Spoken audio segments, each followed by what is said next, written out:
This is the One Piece Podcast, episode 784 for the week of August 28th, 2023. My name is Steve. And I'm Vero.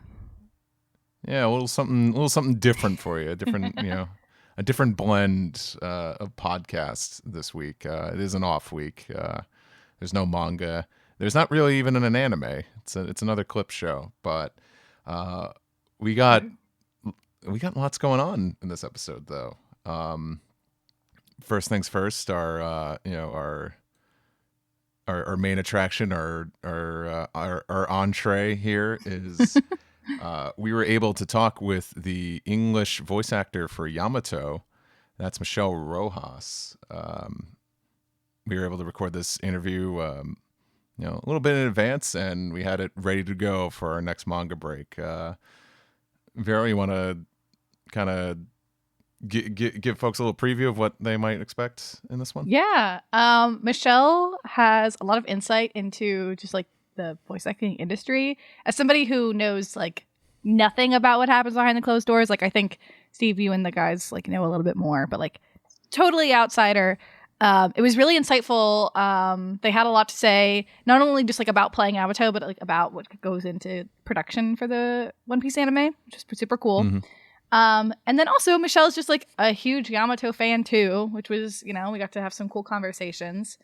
I do want to put out there that for people who are perhaps more sensitive to discussions of abuse, both in like real world and fictional contexts, it's a bit of a content warning. We do get into like some heavier topics. So towards the end of the interview. So if you're sensitive to that and, just know that going in or, abstain if you need to. But yeah, it was super awesome. They were super cool. I would love to talk to them again. Yeah, I hope you all enjoy the interview. But also, we have another thing to discuss. Vero, you were here in the City of Angels, Los Angeles. The Big Apple. Yeah, the Windy City. The angelic apple.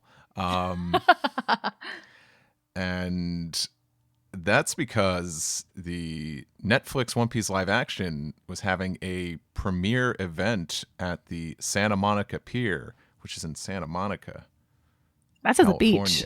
That's crazy. At the pier, yeah. And it was a free event, very very fan focused. So don't worry about the ongoing strike or anything. I don't think there was anything questionable there, but we were there, and we were there just to hang out with friends and catch a glimpse at the very first episode of the Netflix live action series. And I know Zach has bestowed Vero and I with the task of talking about the live action series, and I thought this would be a time to kind of kick that off. What we're going to do is we're going to talk about the event, kind of just give like general opinions, and then we're going to get into more of a spoilery talk of the first episode of the Netflix One Piece live action. So if that's something you don't want to hear, you could just drop off then, and the podcast will be done, and we'll catch you next week when there's a manga. So Vero, are you ready to get into our first segment? I can't do a SpongeBob voice, but I'm ready.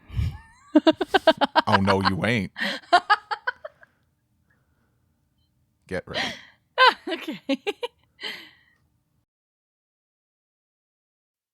Hey everyone, my name is Zach. I'm joined by my co-host Steve. Back here once again. And for the first time. Yeah. we also have Vero joining us. How's it going, Vero? Hello. It's hot. It's always hot. I'm not going to make this depressing. Our special guest today, the relatively newly announced voice of Yamato in One Piece. We have Michelle Rojas with us. How's it going, Michelle? So great. It's also very hot here. It's actual hell outside. So that's you great. have no right to complain, Vero. Yeah, that's true. If you have a Texan on, you're not allowed to complain. about Heat. I was an honorary Texan for like a weekend, so I have yeah, that's you get a pass. It's fine. Yeah. I don't think that counts. Michelle, we're so happy to have you on. Why don't we start like how did you find voice acting and anime? How did your career get started? Voice acting in anime or voice acting and anime? Let's start with voice acting, and then we'll do anime. Which came and then first? we'll go back to voice The acting. anime or the voice first? acting? I just That kind of thing. Yeah. I wasn't sure what you said. Okay. Voice acting. Oh God, these questions are always so like. Yeah, I know. Long and I'm massive. sorry. No, it's totally fine. But people want to know. I know. So voice acting. Well, it's just like the other day, like somebody asked me, like, when did you start audio engineering? And I was like, oh God, when did I start audio engineering? Acting in general, like I started doing in middle school. And so I sort of just accumulated things like in Katamari, like how you just sort of grab things and they just sort of snowball. So I had like the band thing going, and I had started the acting thing, and then I started the choir thing, and then you sort of just like, collect them like Pokemon. They're all of the performing arts. And so I was doing all of that stuff for a long time. And originally I actually wanted to, and in high school I had started doing audio engineering, and I worked at this recording studio. And I actually wanted to be an audio engineer. And so I was doing a lot of that stuff, but I was also doing everything else at the same time still. And sort of how it sort of shook out was that I ended up doing a lot more, or gravitating towards voiceover, because what's interesting about voiceover is that you can do it kind of by yourself in a box, and not have to do everything all at once with every other person. So if you have health problems like me, it's a lot easier to do. I did do a lot of theater. I've done some on-camera stuff, and that stuff really, it's very, very taxing physically, because you end up having to do, they're really, really long days, rehearsals. You have to do all of those things, and it's quite physically taxing, and it's just worse for me over the years. I don't think I could ever do any of that stuff anymore. But yeah, so I sort of gravitated towards voice acting because it's sort of the one thing that if you're in that sort of situation, it's a lot easier for you to do. No matter kind of what you've got going on with your body, you can always reschedule something. I mean, to a point, but if you're having like a day where you're just like, hey man, like I'm in massive pain, like we just have to reschedule, I'm so sorry. You can do that generally. And even with group recordings, you're able to do that somewhat. So that's really great. That's how I sort of started leaning towards voiceover. That plus I had like a lot going on. So the other thing about music and performing arts and all of those other things is that it takes a lot of time. And I sort of found myself in college, I had both like a young child, and I had my grandparents that I took care of. Their health was failing, and I had like a toddler. So it was sort of like a lot of things going on. And when you have that going on, it's hard to go, yeah, man, like sign me up for a musical. I'm, like you really can't do it.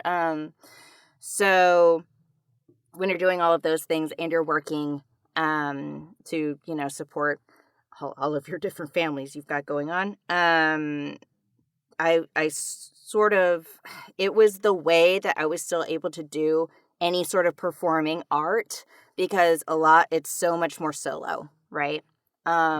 So that's kind of how I ended up in the pocket of that when everything else was sort of like sifted through, like this is the thing that I was still able to do, I guess you could say. So it wasn't like I was, when I was a teeny tiny child, I was like set out to go do voiceover. It wasn't anything like that. I sort of did like all of the things. And then this ended up being the most sustainable one of those things that I was able to do.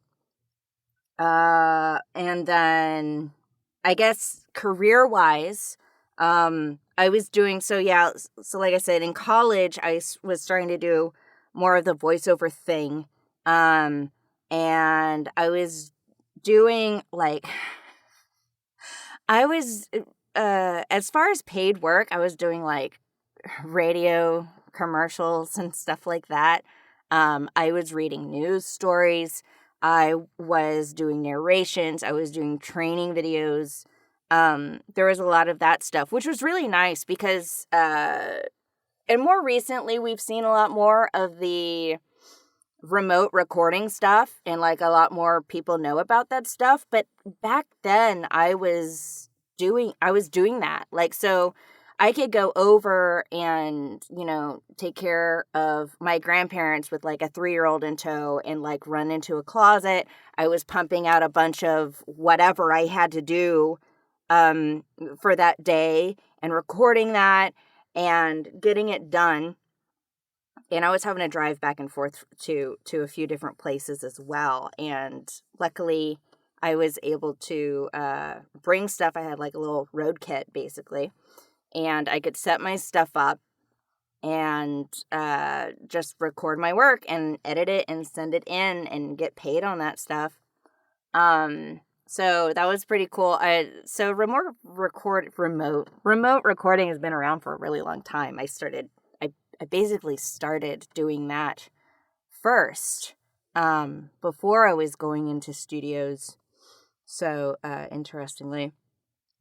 So business-wise, I was doing that. I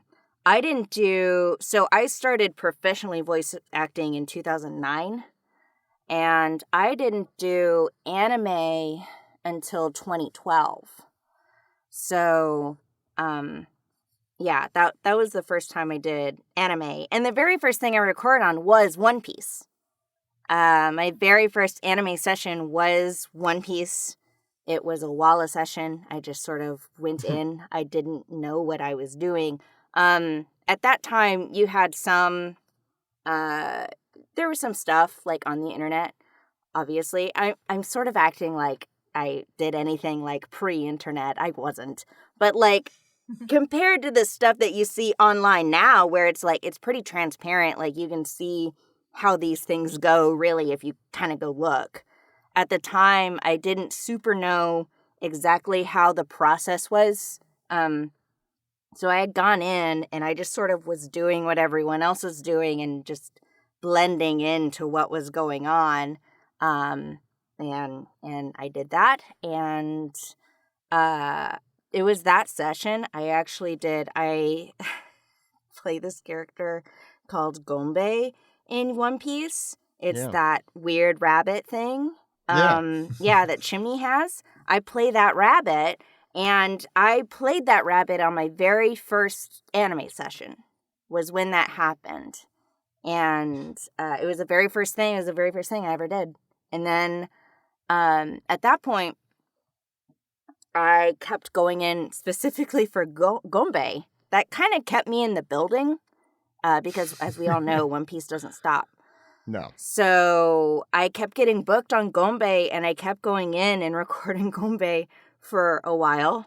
And during that time, I got to know like a few more people because unlike, like, say I booked maybe a similar character of size, like similar size of character in another show,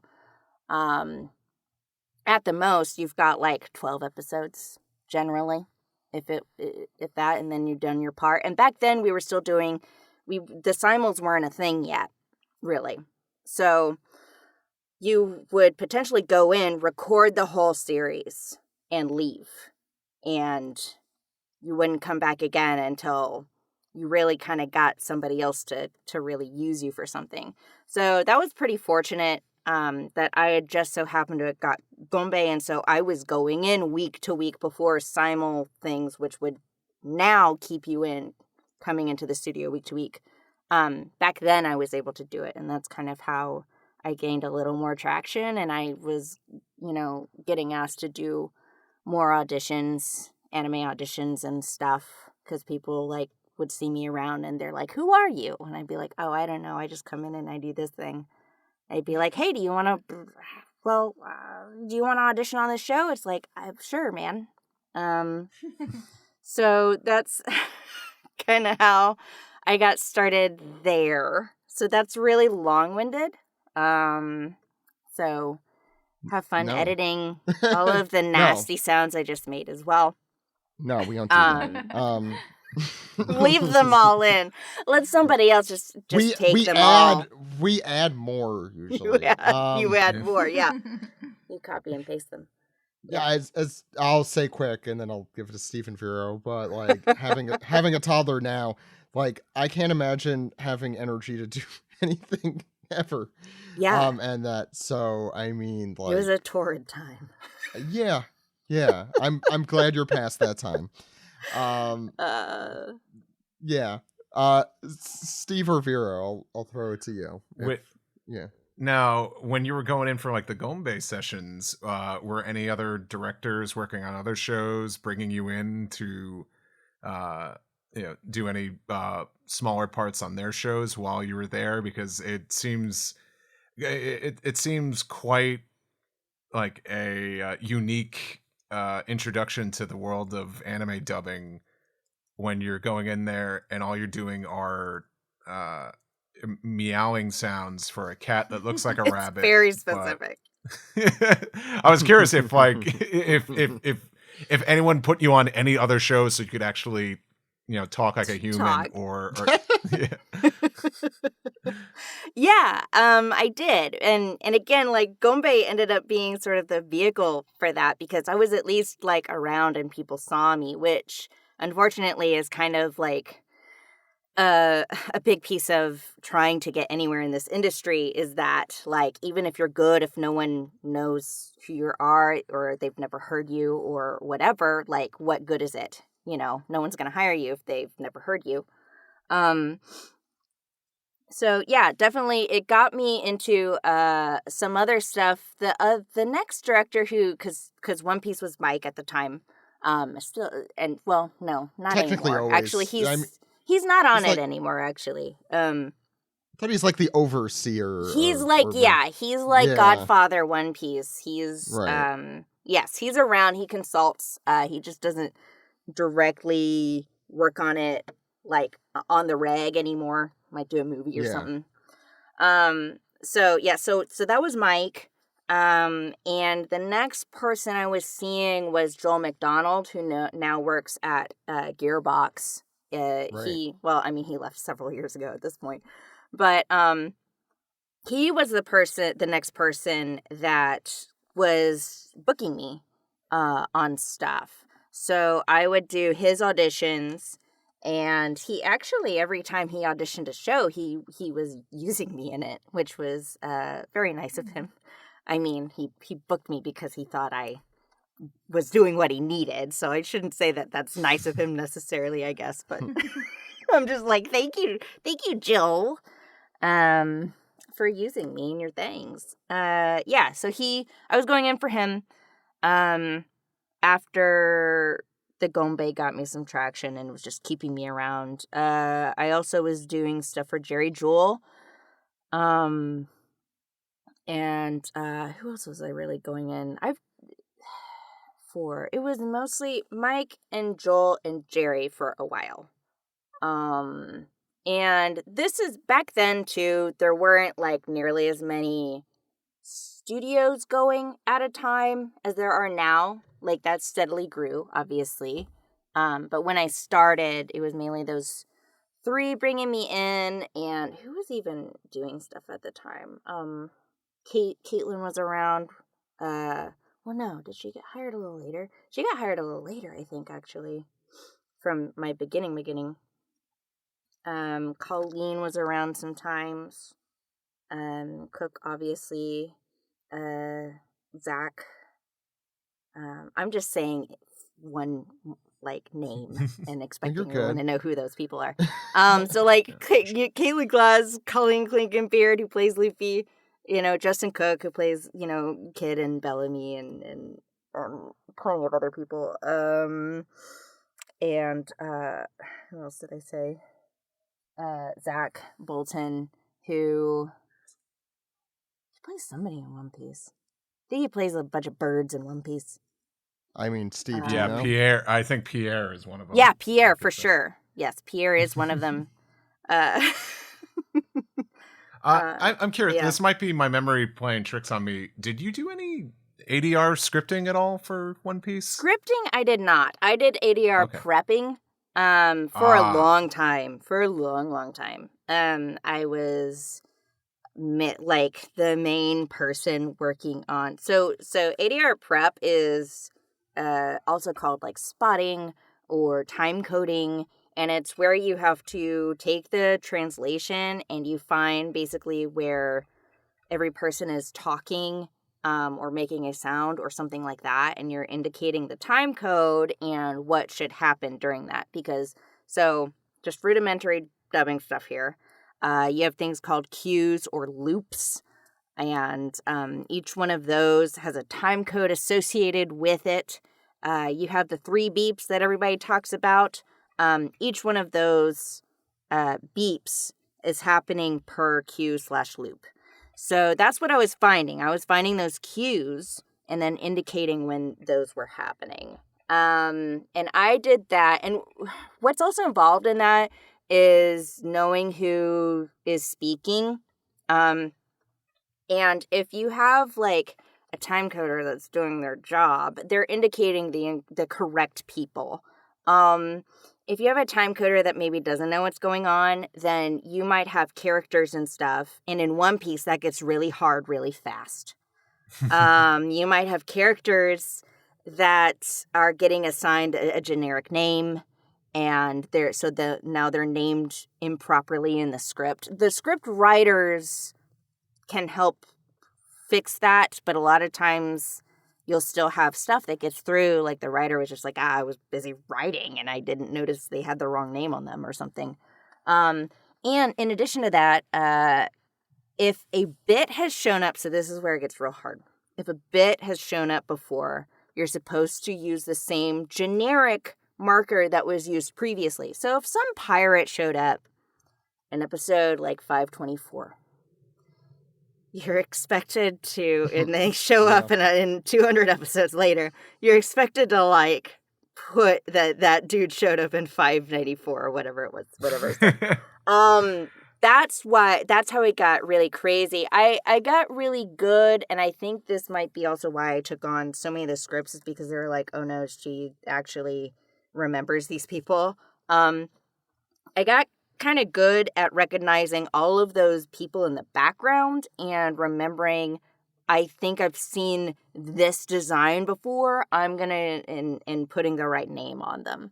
And generally, that's not too hard to do in any other show that's not One Piece. In One Piece, it's so crazy. There's different documents. Usually you'd have one document that would track all of the characters, right? And including all of those generic names, and you'd have like pictures associated with it, and maybe some notes if something weird is with that character. For One Piece, we have like there's a lot of documents around. There's several documents, and they're like, here are some main characters like for this arc, and then all of the past arcs that are like important, and then you'll have like the big document of pirates, and then you have a big document of townspeople, and then you have a big document of like monsters. Like it's you have a bunch of documents that you have for reference. So if I'm like, that's a townsperson, let me see if they've shown up before. I know it's no, it's it's rough. Yeah. It like you're preaching to the choir because, well, especially someone like me who just cares way too much or knows things that no one needs to know. I'm just like, You definitely yeah, do. I remember that character was played by this actor, and wow, they knew their stuff because, you know, even though that was 500 episodes ago, they got the same person. It was back, only you know, for so. Steve. That all that work was just to make sure that Steve was satisfied Yeah. with the casting decisions. I mean, I've never talked about this, you know, on the podcast before, but Joel's been gone for a long time. I just remember Joel emailed me one time, and there was a certain character showing up in the anime who had previously shown up hundreds of episodes ago, and he's just like, "Hey, I think I know what episode it is. I don't know. I can't. It's like, can you tell me like where it is in the episode?" And I'm like, "Here you go, Joel. Here's a clip." Because I knew I'm like, buddy, I know exactly what episode it is. Here you go. But it seems like cool. They got someone in house taking care of that. But yeah, I don't envy. I don't envy that. Mike position. used to ask me about those too, and I'm like, geez, yeah, you do have to juggle a lot in this. Yeah. It's intensive, and listen, I'm not to snitch on the boys that do all that now. I don't think anybody that does it now is quite as maybe thorough as when I was doing it, because I also direct on One Piece now, right? So I'll come in, right. And I might even have the person who did it might be, because a lot of the engineers do it now too. And I might have the engineer who technically time-coded these episodes. And we'll get something. I'll be like, that's not that guy. That's this guy. And he's sitting right there next to me and just trying to stay as quiet as they can so that they don't out themselves as being the person who put that in wrong. And I'm like, what are these kids doing? I'm sitting there fixing it. And I'll be like, why would you name it this name? There's naming schemes to the generic names that you give things. And I'd be like, you shouldn't do it this way, because then you can't reference it later, because then you got to do a weird thing to fix the naming. And so I'll be like, why are they doing this and that? They'll be like, I did it, okay? It was me. I was tired. Like, do better, man. Really outing people for mistaking pirate, let's say, double C for coming up twice. They basically got character names that look like area codes. Yeah, they get really long, especially if so like they had for instance, there were like the ice Onis, right? Yeah. That happened. Recently. Yeah. That got really you got all over the place, because sometimes you had, you know, like in this, those are all people. They didn't start out as ice Oni. Like, they're people that got turned into them, right? So they're technically, generally going to be assigned one of the pirates of some sort, or one of the samurai. And that's another thing. Like, if there's a pirate and you know, like, who they belong to, so if you have a heart pirate or a beast pirate or whatever, like, you're going to indicate them that way rather than just, like, pirate 1000 blah, blah, blah. Though you have that if you don't know whose gang they belong to. But the ice Oni is like a form, right? So generally you'd have such and such pirate. Then after they get transformed, it's still such and such pirate. And then your parentheses ice Oni or something like that, to indicate that they're in a temporary state, or a state that's non-normal to what their usual state would be. So when the ice Oni showed up, rather than still indicating them as like some sort of pirate or a samurai, because that's generally what was happening in these scenes, people started calling them just ice Oni, this guy. And I was like, that's not how you do that, because once they're not ice Oni anymore, now that person is going to be a regular bit that we already have a scheme for. And so now you're going, well, they were Isoni. Then you have to change the name, which you can do that. So you would go Isoni such and such. And when you're booking them and stuff, you're having to go formerly. So it would be like Pirate 5A, formerly known as Isoni 5A or whatever. But that gets convoluted because you're already having to track so many things. So you don't really want to have to change a name at any point, really. They should have just named all those Isoni or pirates or whatever. That's the problem. So it gets real crazy. It gets real wild in there. Yeah. What I'm hearing... Verica. Sorry. Oh, what I'm hearing is that Michelle would be amazing at your trivia that you do. No, please don't. I have a terrible... started right now? Surprise trivia round? I visually, I can remember things. So if I see something, I'm like, I've seen that before, and then I can go find it. But if you're like, hey, who this guy and this guy, I'd be like, I get that. But also give yourself some credit. I bet you would do a lot better than you think. Maybe. Well, we could test that another time. I wasn't prepared. No, I've definitely seen you and your work. Like, you started in 2009. We started our show in 2009, and I seen you. I guess growing up in the One Piece world. I don't know how to put it. Through that whole time, rising up. That's a better way to. Which has been awesome. And then I'm like, I've seen that name a whole ton. So how did you happen upon Yamato? Happen upon. I was just strolling around one day and I just happened upon. I've got toddler brain as well. Well, I mean, like any of the larger One Piece characters, those get auditioned, obviously. You have to be really careful with all of those. So those get auditioned. It's not like they're auditioning all of the little bitty bits and stuff. That would be just way too much. But all the big ones get auditioned. So Yamato was on an audition, along with a ton of other characters. So when I did that, it wasn't just the one character. I did a whole slew of characters in the auditioning process. And there was a bit of wait time, between that, because they kind of auditioned that. They were kind of hitting all of the big characters in Wano, in general, is what they were trying to do. So, so there's a bit of a while between the very beginning of Wano and when Yamato appears. So there was quite a while before I heard anything about that.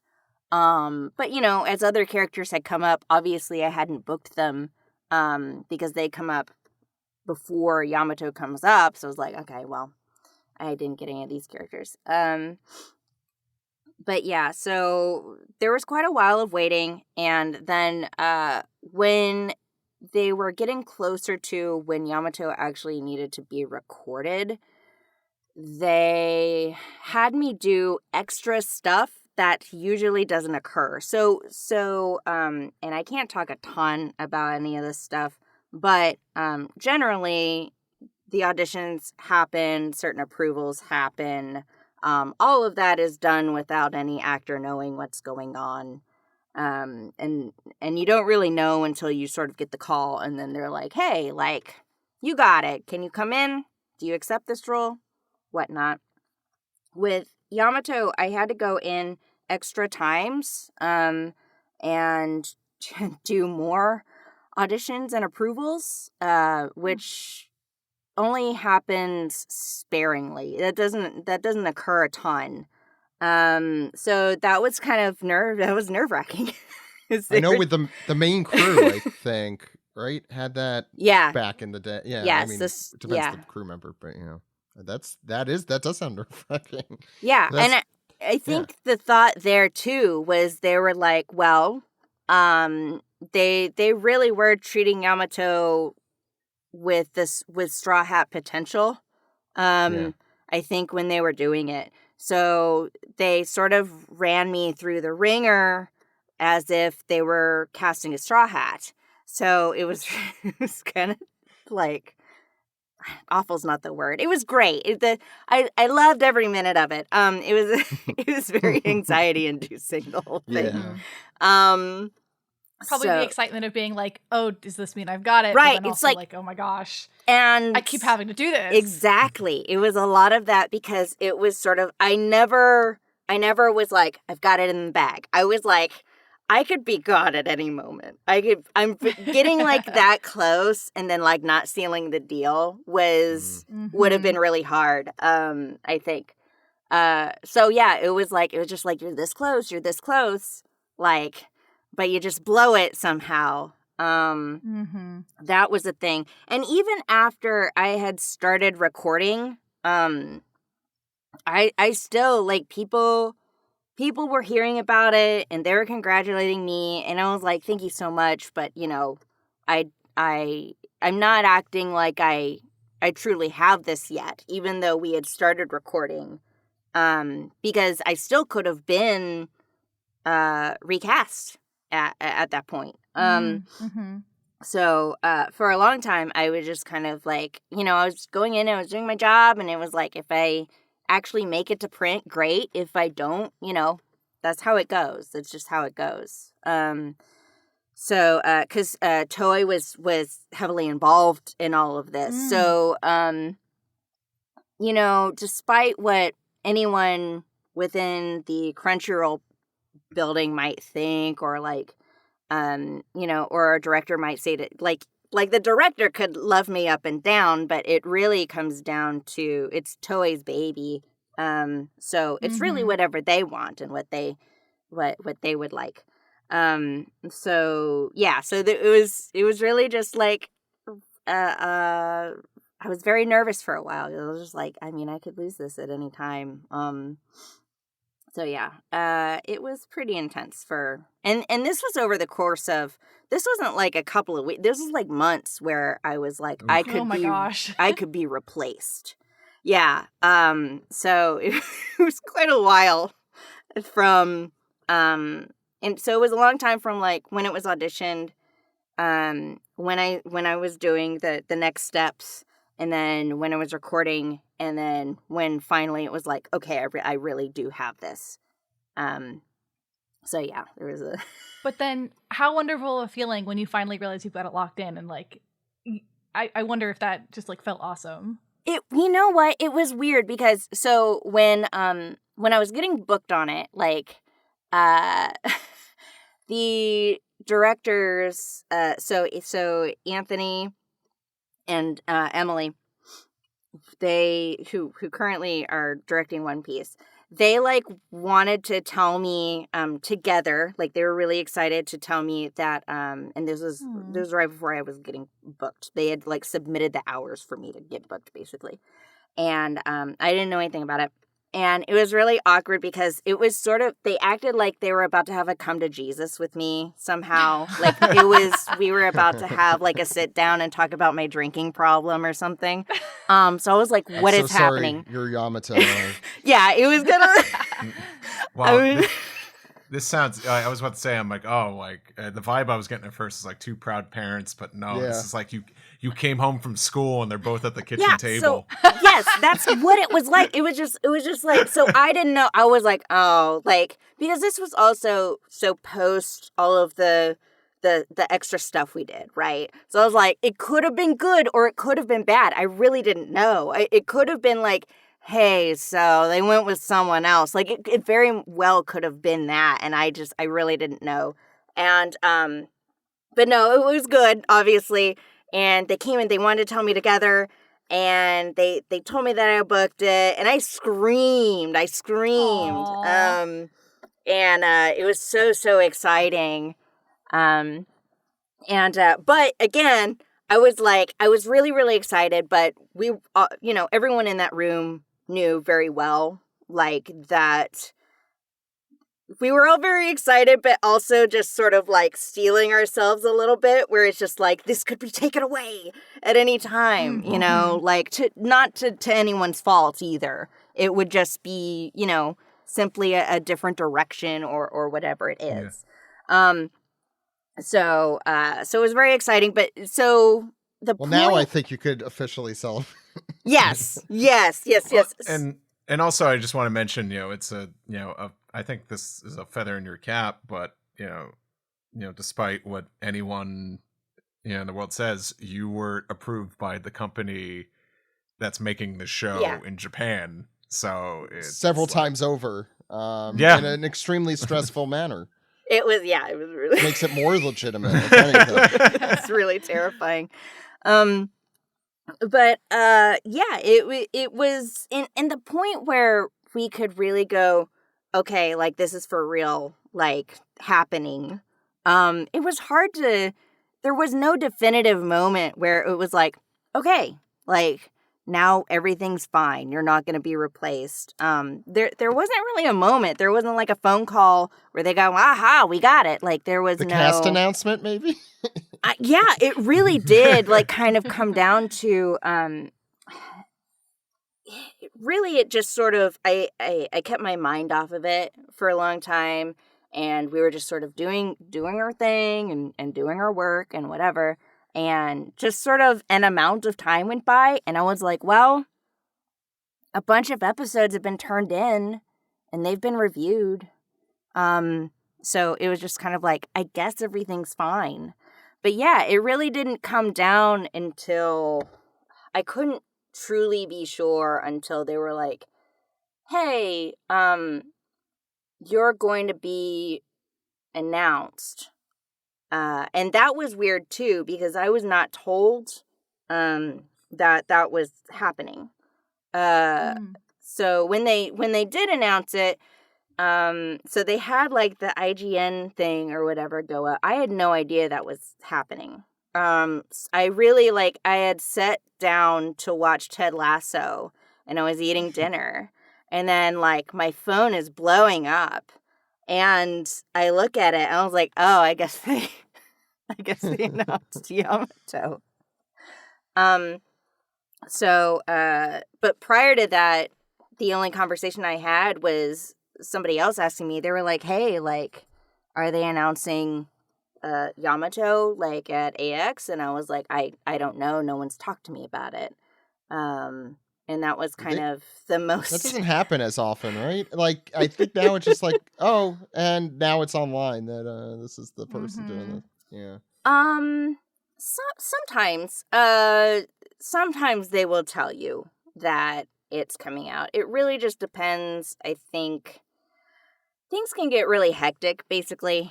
So I can't say, oh, it's always these types of properties, or, oh, it's like this sort of team or whatever. It really just sort of depends on everything all the time, whether you get the heads up of, sometimes they'll go, hey, like, we're going to announce you on this date.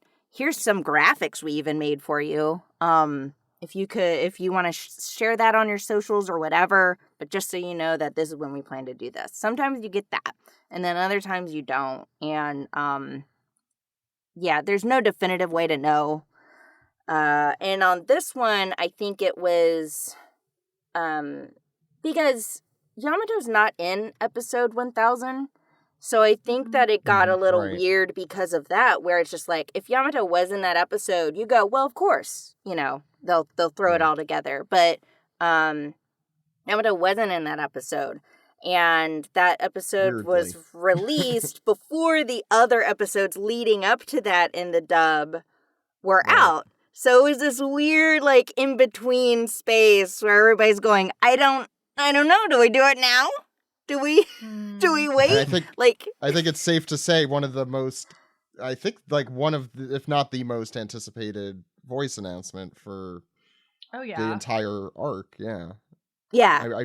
It did take a while. It was only recently that we found out. Mm-hmm. Yeah. So it was a little, as far as like my side, it was, I just didn't know. But again, like, not being one of the people like super involved in it, like I'm just the actor at that point, right? So I'm always going to be the last person to know as far as before the public. It's like the actor is just before the public really on anything. So yeah, I didn't have a heads up on that. I had like sort of a nebulous, like it's probably going to happen maybe around this time, but we're not sure. Like there's a lot of shrugging going on sort of thing. So I didn't have a like definite date. So that's how that went. So that, yeah, I mean, but at that moment it was like, oh, it's here. Like no backsies, hopefully, you know. It's out in the wild now. So there it is. Yep. Your Vero, Steve, I want to monopolize anything. I don't know if you had. Well, now that we finally gotten to Yamato, I feel like I feel like it's such a con question, but it's like, like what are some of the memorable things about Yamato for you? Just what do you like about Yamato? It's as simple as that. So just we're big fans of him here. So just a very like broad stroke sort of questions. Honestly, Yamato is so much fun to play because you have the Odin aspect of where this is really fun. So like in the beginnings of the recordings, right, we were referencing Robbie a lot. So Robbie, who plays Odin, right, if anyone right. So we were actually referencing what Robbie was doing because there are those certain moments where we're going into Odin mode and we're wanting that feel of really getting Odin-y in certain points where appropriate, because we really go back and forth between like Yamato as Odin and Yamato as Yamato. There are different faces to that character. So that's really fun to play. Anytime there's something like that going on, that's always a lot of fun. And the trick to saying Kozuki Odin is just you have to sound like a ghost. So you have to say Kozuki Odin every time you do it, and that's how he always does it. And that's just like that's what I mean. That's he was what a ghost, to be Robbie fair. did, yeah, right. Yeah. So, stuff like that. That's always fun.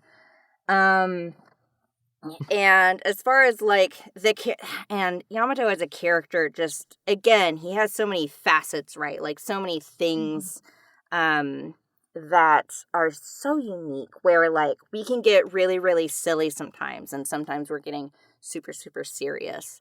And which I mean, I think a lot of One Piece characters get to play like that, right?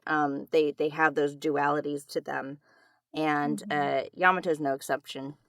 He's got like all of that going on and more, right? So there's so many different relationships that Yamato has as well. So like Yamato's relationship with people he's never even met, and like how he's like gassed himself up to like think, oh my gosh, like I've been waiting my entire life to meet these people.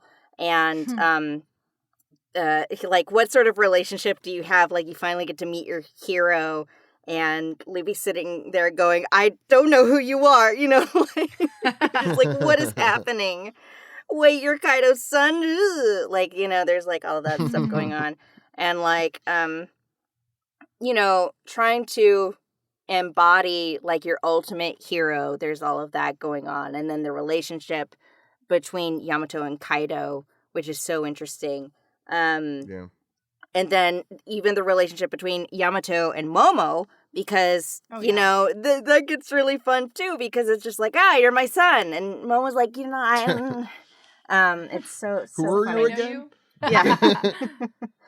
Yeah. So all of those things are so fun. And, and getting to see Yamato with Ace and like, just, there are so many good moments with that character. Oh yeah, that episode is so good.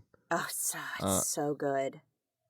I feel like he helps deliver some of like the most emotional like impact in that arc, especially when you have like he is the person like pulling tight all the strings together of like Luffy and Roger's dream like lining up and all of that, and I feel like that's probably so fun to play and experience.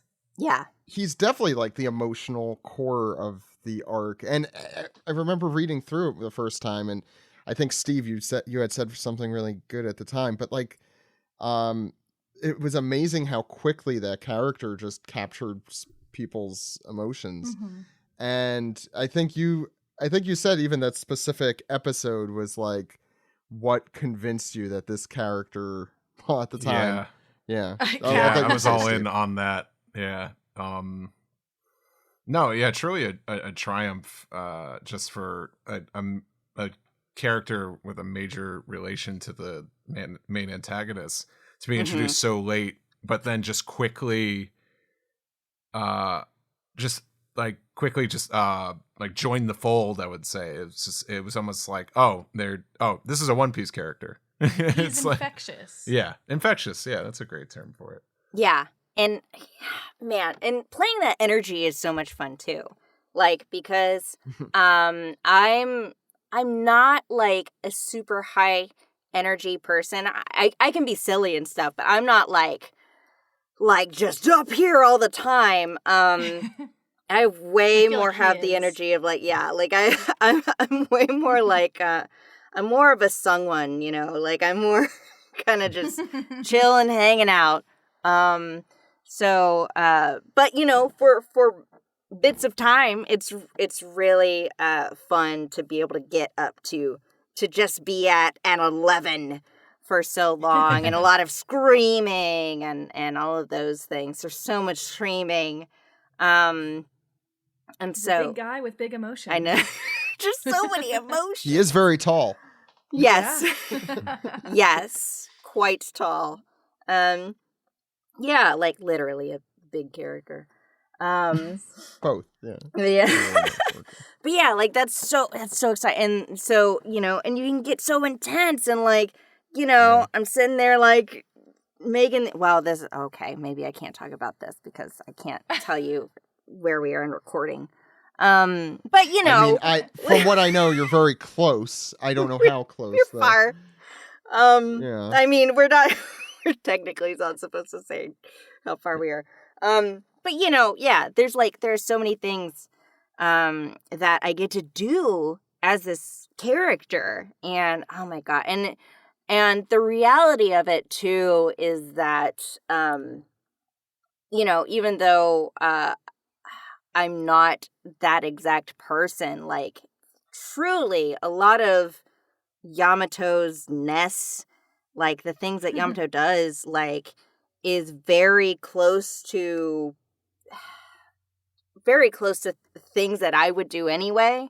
So, but just at such a, you know, way bigger scale. So it's just that to, you know, 200% to the max all of the time.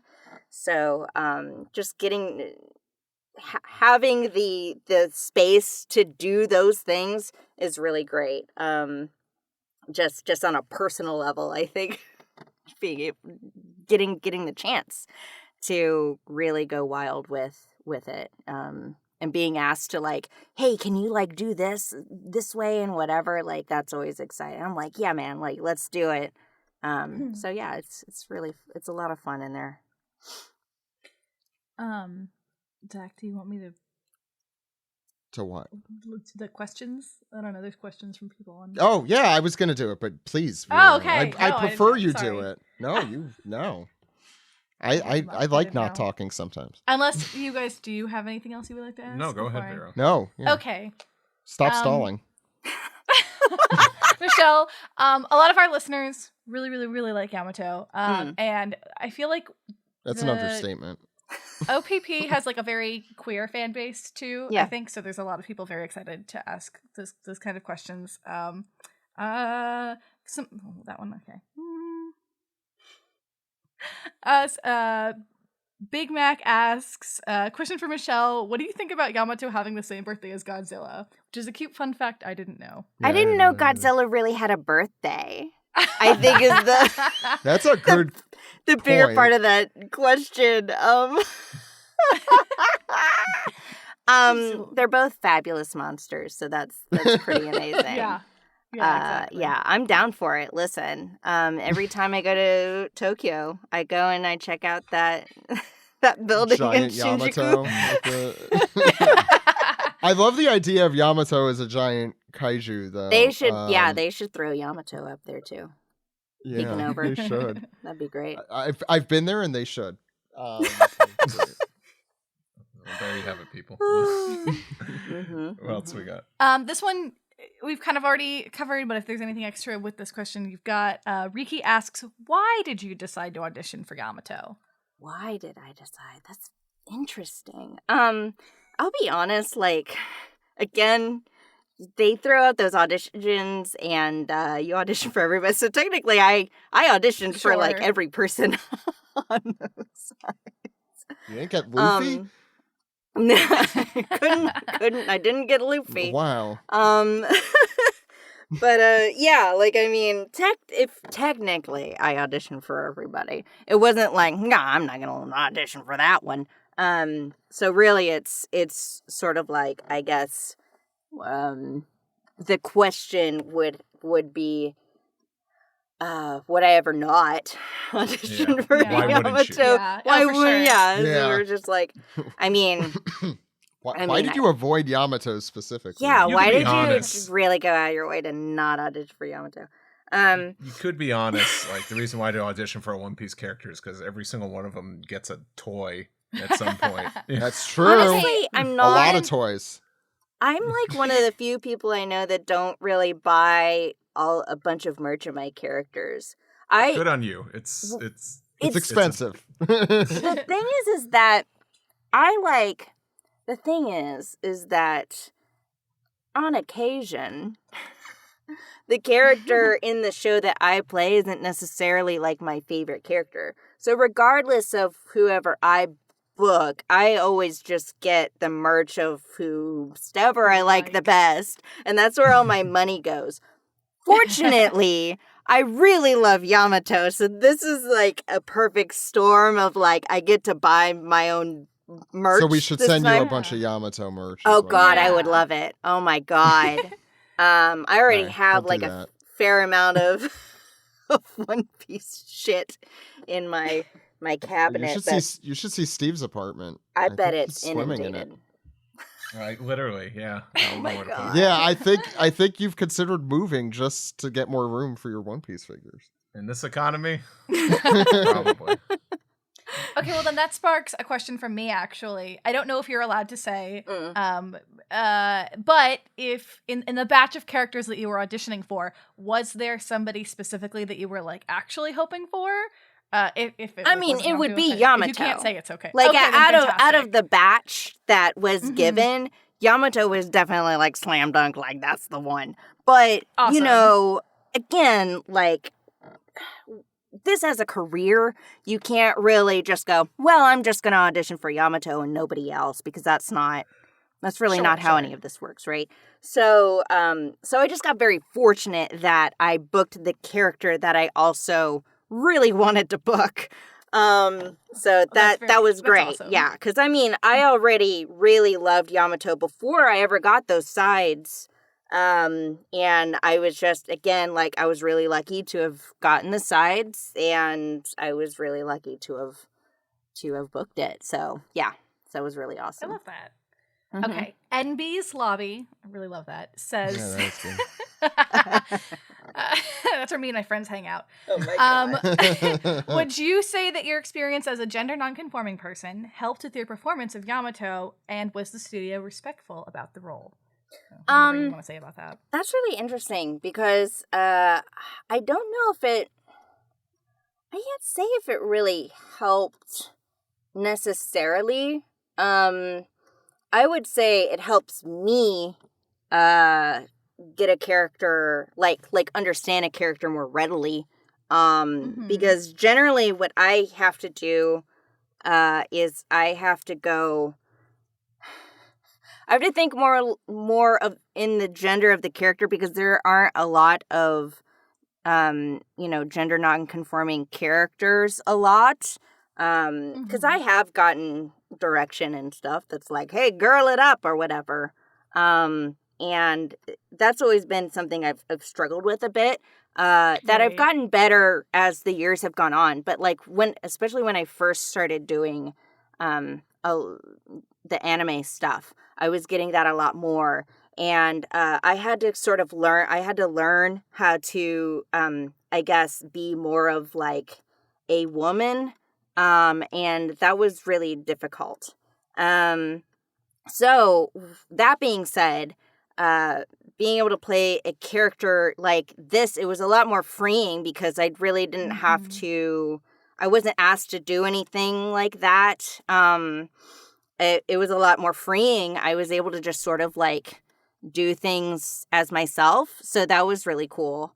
And yeah, like the studio and the people I was working with, like all of them have just been really chill about that. Like I haven't been asked to do anything different. As though I'll say, even with this, so Toei was very particular about how Yamato needed to sound. So we did get actual like notes about the voice and everything from Toei. So I did have to do that, but it wasn't in it wasn't in that manner, if that makes sense. So they did want Yamato to sound a specific way, and we hit that. So that's what we're doing. But I would say, as far as like in a respectful manner and all of that, absolutely. Everything's been really chill. Yeah. And I would also say that as far as like, what was the question? As far as like it was like helping how did your experience inform your like experience playing? Okay. Just like if your experience as a like gender non-conforming person, right? And so help you play Yamato. So really, yeah. So I mean, and I can't talk to the experience of like a person that maybe wasn't GNC like me, like maybe they would have a harder time with it. I don't know. It comes really easily to me though, and so I guess that my experience in that way has helped that. So I guess yes, like it has been helpful in that I haven't felt any sort of hang up really in playing this character. I like that you described it as freeing. That was yeah. I can see that. So yes, so I would say yes. I guess yes. Awesome. Do you want him to be part of the crew? The question from Chase Farrell. I mean, I think everybody wants him to be part of the crew, right? Yeah. Like, I mean, in world, everyone wants that to occur, even, and out of right? world, like in any world, in every world, everyone wants. Do you really want a reoccurring role on an ongoing series?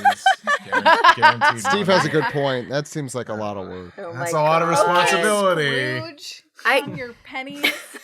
I think realistically, though, like, and listen, not that I know how anything will go, but we might end up in a VV situation, right? Where maybe the eventuality of that happens off screen, like we never actually see that occur within the series. I think for both we will. That's just me. At the very least, his story is not done. Like I feel like if no one's story is done, it's One Piece. Yeah, it would be shocking if we didn't see him again. You know? Ace died, and he's still in the story in a major way. Right. So I don't really think you could ever close a book. In Death, he got more screen time. Yeah, That's really. True. Ace died, and then they were like, "Did you know about Ace?" And then they're just like, "Why didn't you show this before?" Get a whole series about Ace after. In Death, it's like in Death, he got like promoted. Yeah, yeah. I use Ace's Wano screen time anytime a new friend starts One Piece, and they go, "Wait, Vero, did Ace die?" I'm like, "No, look, he's in Wano. It's okay. He's right here. Everyone just wow. pulls a prank. You're a monster. I know. Everyone pulls a You're a big old monster. prank. Yeah, they're just pranking you. That was It's such a fandom prank. joke. Yeah. Well, those people are going about the wrong way. You don't ask questions. You Yeah. keep- It's true. You Well, just watch. listen. no one pauses the movie for you so they could just tell you what's going to happen. These No, are sane my- people who are my reading it over the mom course of a does. year and not a Yeah. month. So, they get spoiled a lot. Okay, next question. Gabe Thank you. Reeves says, despite all of the bad stuff Kaido put Yamato through, he still believed his dad wouldn't kill him with handcuffs. Why do you think that is? Also, is Kaido the worst OP dad? I guess at least he accepts Yamato. I mean, there's some bad dads in One Piece. I was gonna say, Yeah, I was gonna say you Maji's have dad. That's it's a good one. he's got some tough competition. Let's be real. Kaido's quite a complicated man. Right? Yeah, he Put is. Kaido and Judge in a room. I want to see them have a Oh my conversation. god. Do I have to? It's really interesting, and this is, I think I definitely understand a bit of it, and this is gonna get real dark real fast, you guys. So I was horribly abused growing up. Sorry to bring down the room. So I was at like kind of like what you hear happens to other people that like happened to me, and I don't really talk about it much because why would you? But I was really, really badly abused to where I didn't think I would live to get out of it. And from the time I was tiny baby, and neglected and all of those other things, I was like malnourished. So all of those different things happened.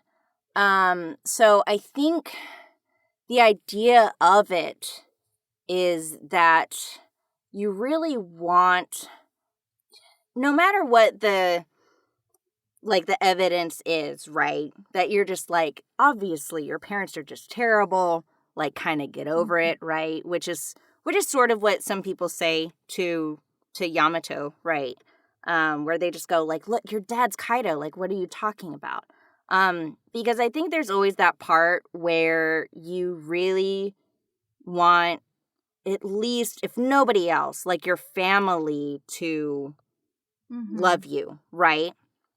So I think no matter what happens, you sit there and go, why are they doing this to me? Like they're supposed to love me. Why did they're not really going to do that to me, right? So I think that's the mindset here, is that even though time and again, like Kaido's really just been Kaido,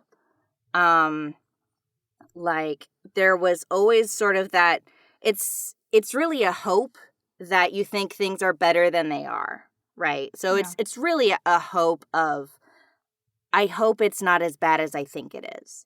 And so I think it's that sort of mindset of you try to just believe that there's no way that they would actually do that to you. Like how could someone be that cruel? And it's as we've seen in the show, like as you watch these episodes too, like you see a lot of that that hope get put into Yamato too, where and Ace is so instrumental in that, right? So you just try to kind of hold on to like a little bit of anything you can, I think. And it's really hard it's really hard even if you're in that situation to go, fuck them. Like, obviously, they don't care about me. I shouldn't care so much about them or whatever. But that's really easier said than done. And so when you're in that sort of situation, that's just sort of the mindset that you have. Well, people always talk about, like, parents having unconditional love for their child, but I think it also can definitely go in the inverse where, like, you want to believe anything but that your parents are it can be that awful. So you just start to make excuses for them. Yeah. So... you're like it's like a quite literal way of coping with that. So yeah, I think that's really well said. Yeah. So yeah, I get it. Yeah. Next question comes from Alejandro, who says, first of all, your take on him is great. Thank you. Did you resonate with him before getting the role in any way? There's a couple parts of this question. What are some scenes with him that you're excited to get to do? What do you think his role will be in the future of the story? And that's okay. From what I just said, I resonated in a lot of ways. Yeah. Like a lot For more sure. ways than I thought I ever could. Like just sort of as I was watching the series, like more and more and more came on, and I was like, oh my God. Because I really was in a terrible situation, and actually the stuff with the starving stuff, I'm gonna try to keep it together in here. But like I would go weeks without food, and all of this sound, I'm sorry. No, it's okay. But like No, and thank you for sharing. Yeah. Feel pressured to. No. It's push fine. yourself It's fine. forward. I mean, it's a long time ago. But yeah, like all of that stuff kept happening. I was just like, oh my God. Stuff like that, and obviously all of the physical stuff, and when you have my parents, or specifically my mother, she'd tell me that she was going to kill me, all of that stuff. And so when we would go through those scenes with Kaido, doing a lot of those things, it was so spot on. It's truly like again, like anybody that if you've never seen anything like that happen, it's kind of wild how informed the writing was on this stuff, because it's literally like the things that are said to you and the way that people try to control you and the way that it makes you feel. And those interactions were so real. And being in the booth, it was definitely difficult to get through some of that stuff and really like keep it together enough to sort of get through the scenes, because it was going back and hearing those things again and seeing those things happen, and yeah, all of that stuff and the eating stuff. Like if you've never been without food for that long, it's really triggering, honestly.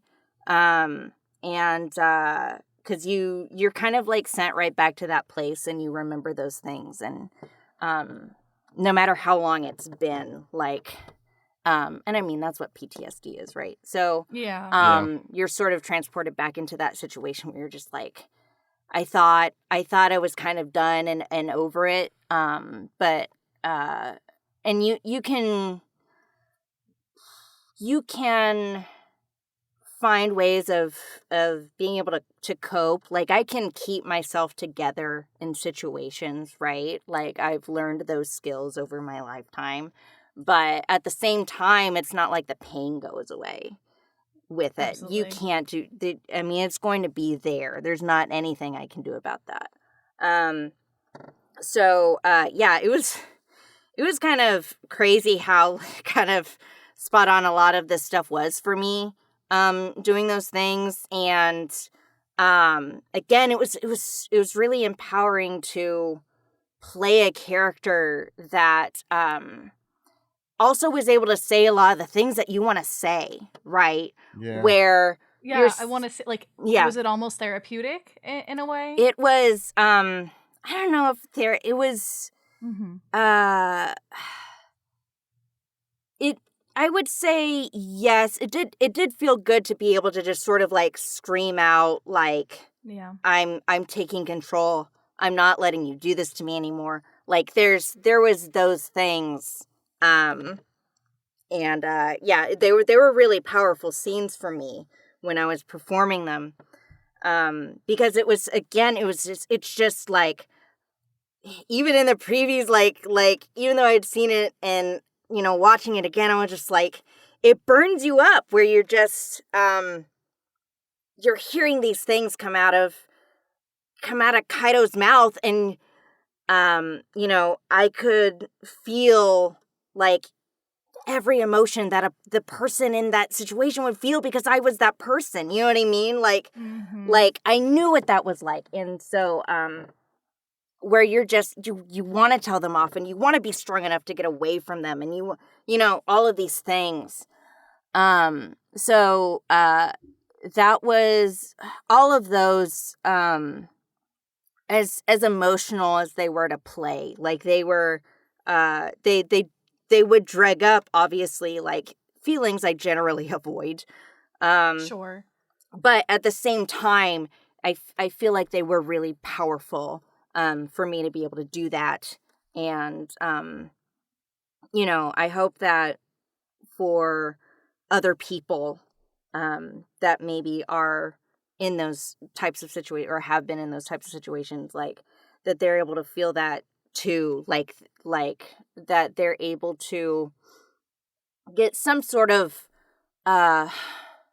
relief in seeing someone kind of win in those situations, right? Mhm. Like being able to see someone that's able to rise up and get out of that.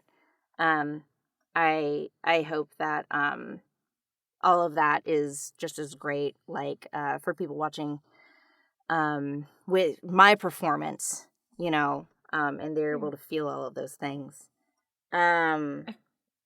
But yeah, like that, God, like a lot of the stuff was just so crazy. It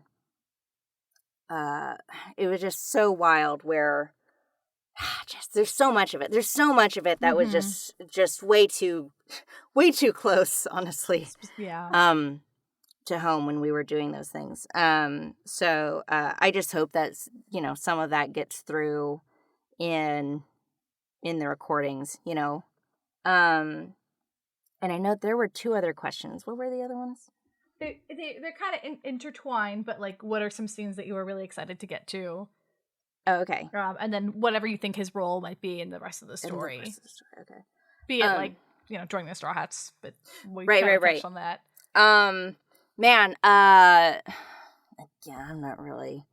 I think everyone probably has figured this out. So we, how far we are.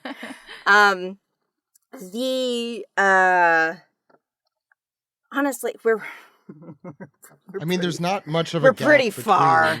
We're pretty far. Well, you don't have to say if you have or haven't or whatever, but That's like true. if there is I feel like I'm thinking of a specific scene that you're probably very excited for. But So, Yeah. I would say the episode with Ace, which I want to say was 10-15? 10-15, I Yeah. think. Yeah. Oh my God. Beautiful episode. yeah. Gorgeous episode. That one, so good. Because again, like as we've been talking about, like Ace is a character that just barrels in and is able to give Yamato like this sense of hope and everything, and is like, you know what, I am gonna like take control of my situation. I'm gonna get out of it and all of those things. And so that episode it's so good of an episode either way. So, yeah, that one, oh my God, super exciting. Love that. And also, just, what's interesting about that episode is it's also animated really, really well, right? So, yes. Usually you get one-piece flaps that are just whatever. They're kind of, they have a look to them. That episode, very, the lip flaps of that episode very specific, so which is a different challenge, and that's a lot of fun to get all of the emotion. There's like the animation is so emotive already, and then you're just able to like throw the voice in there and sort of match all of the hype that's happening with all of this animation. That's a lot of fun to do too. But yeah, that one, super hype. Let's see. What else? The Kaido fighting. That's great. I guess honestly any any time where you're not just like, oh, we got to run from place to place. Like then there's a lot of that. there's a lot of that where we gotta get over there. Anything that's not like that. Yamato has a lot of that specifically too. Yeah. There's so much of that. anything that's not that is generally like really great scenes, honestly. So anytime you're not just running over to another place, you're really hitting gold every time, honestly. So yeah, that's all quite great to do. And then as far as like for the future, like obviously, like if Yamato gets to join the Straw Hats, that's like super great and awesome. I'm not gonna hold my breath on it. Which I mean, it would take years anyway. But, but you know, that would be amazing. But I think my biggest hope for Yamato as a character is just to like reach all of his goals, like do everything, you know, because he has like grasped himself. He's assigned himself to be the reincarnation and the will of Odin. And, you know, in other shows, you could have easily made that like, this is the literal reincarnation of Odin. Here you go. Yeah. Like, they were destined to do this. But I think it's really interesting of a choice to have a character make that choice for themselves. They're really born to have a character that's born in the opposite of that situation, right? Because being born as the, you know, son of Kaido, you're already in opposition to that dream. And I think you have to really push forward to and put all of yourself into that choice, right? So Yamato is like all in on it. And he's really shown that it wasn't just like, it's a phase you're gonna grow out of or whatever. Like, he's maintained that all the way through to here, right?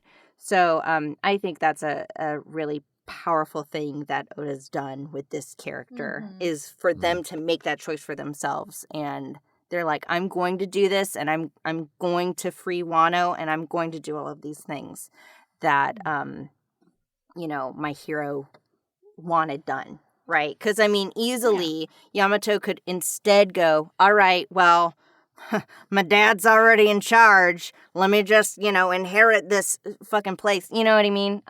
Yeah. Like, you could easily just lay back and go, all right, well, I'm going to inherit all of this.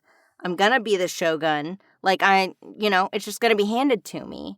But if I just, you know, be complacent and let all of these terrible things happen, all of these people. So, you know, Yamato is taking things into his own hands, and he's gone, I don't want that. And this is what I want to do. I am going to be Odin. I'm going to make sure that gets carried on. So I think that's a really interesting thing. So I hope that, you know, even if Yamato doesn't end up with the Straw Hats, I, at the very least, and I'm sure it'll happen, you know, that all of the other dreams that Yamato has is able to come true. So Same. Yeah. I think that's a good note to leave it on, right? There was one more question, but it was no, it's okay. It's a bunch of questions compiled we already asked, but the very last one was, how are you so cool? And I just thought that was cute. How am I so cool? I don't think I'm that cool. That's a question for someone else. That's not for me to answer, I don't think. Truly. I just chill and hang out, you know. That'll have to be the subject of the next episode we have you on. Right. Homework. Yeah. You have to think about why you're so cool and write down in 2,000 words or less. Thank you so much, Michelle. It was really amazing talking to you. Where can people find you, or anything that you want them to know that you're working on? Or sure, I'm working on One Piece. You can find me on, I think all of my socials are Little Ramyun. And it's, what am I on? I'm on TikTok. I don't do anything there. Maybe I'll move there since Twitter's kind of like, you know, spiraling. Yeah. I've been considering it. But yeah, Twitter, TikTok, Instagram. I do not use Facebook. No, me neither. For the better. That's like Yeah. that's everything Different generation? anybody's using these days, right? I think so. Ask Here, your I'm parents. Kids out there, ask your parents. I use Facebook. Oh, I'm sorry, Vera. It's just the photo album website for It me. is, It's where I yeah. go post pictures. Yeah, that I never that's look at true, so that I that's can look at true. them later. That's all it is. Mm-hmm. And my mom goes on there and it's like, love the photo. That's it. Michelle, really, I can't say how much I appreciate you being so open and honest with us and talking about all that. And yeah, really appreciate it. I hope we have you on again soon. And Great. we've seen not too much Yamato so far, but you've been kicking ass so far. Thank you so much. Yeah. That was another nerve-wracking thing of kind of like how people would sort of take it, and I knew there's already so much like stuff around this character to begin with, which I knew going in, right? So it was expected, but also like people will just also take like a punch where they can get it, especially for dub actors. So there was a lot of like anticipation around it and stuff, but I think it's been great so far. Like people have been very kind actually, so that's been amazing. That's good. Keep being kind to Michelle, please, everyone out there. And thanks again, and hope to have you on again soon. Awesome. Y'all have a great night. This is the segment where we talk about Netflix's One Piece live action series. Clever titled DBT. Probably don't have one. Piece. Me and my Oomfies talk about One Piece. Mm-hmm. I mean, that's just the One Piece podcast to me. That's fair. We should change the name of the One Piece podcast to Oomph Piece. Sure. Yeah, that chapter had a lot of oomph. Well, that's my definition of oomph. Chutzpah. It can be many things. Your Oomfies can have oomph. Okay. Anyway. Speaking of Oomfies and chutzpah, and can't tie that into this, but anyway, yes, as we talked about earlier in the show, the Netflix One Piece live action series had a premiere event at the Santa Monica Pier, free to attend. It was basically a fan event, and they screened the first episode of the series as well. I guess we should just like talk about the events first. Maybe not a lot of people go to these kinds of things, especially people that don't live in Los Angeles, the town where they make movies and TV shows all the time. Vera, why don't you kind of like give like a general descriptor on what it was? Take us through. Yeah, well, I'm crazy, and I was like, screw Atlanta, I'm going to go to LA for this. This looks fun. But it was a free event, which I thought was really nice. They rented out the whole Santa Monica Pier, like the side with all the rides and stuff, for non-locals like me, who maybe have never been. There's, cool food and, theme park rides, roller coasters. You ever watch Rocket Power? Rocket Power on Nickelodeon? I mean, yeah, a little bit. Is that where that takes place? It's like the pier from Rocket Power. I thought are they not in Australia in that show? No, they're in California. That's crazy. I thought they were in Australia the whole time. Anyway, I was like 5. I feel like that's our target audience is people remembering that show existed, so that's why I threw it out there. Yeah, exactly. The Rocket Power podcast. Anyway, it was like carnival. It was cool. So you get it for free. You had to pay for food and drinks, but whatever, expecting that. And then like all the rides were free. I don't know if the games were. I was like, I'm not going to play games for this. The games, they gave you like a card, I think. They were just like, cool, this has like credits on it. That's what that was for. They gave me when I got my free ice cream that I got. They were like, here's a card. And I was like, what is this for? I don't know. I thought it was a postcard. Yeah. Just And 4. the ice cream, it was kind of served like next to like a van that had like the live action Mary. Yeah, it was really cute. They like turned the Mary into a food truck of sorts. Mm-hmm. You got the I forget what I forget like the I forget what the head of the ship is called, but like it was like that on top. You probably, if you follow us on social media, I'm a fake pirate head. I know this word, and the fact that you said I don't remember it means now I forgot it. But anyway, what did you get? You got like the gum gum flavored. They had a gum gum inspired flavored ice cream, and I forget what the other one was just the devil fruit one, and that was what I got. I really liked that one. And shout out to Donnie, because I went over to the bar Atier. Haha! They turned the baratier. It was inflatable mackerel head. Yes, of the baratier. They turned that into like a bar, and they had 2 themed drinks. They had the gum gum fruit and the chop fruit, and I got the chop fruit because it was tequila.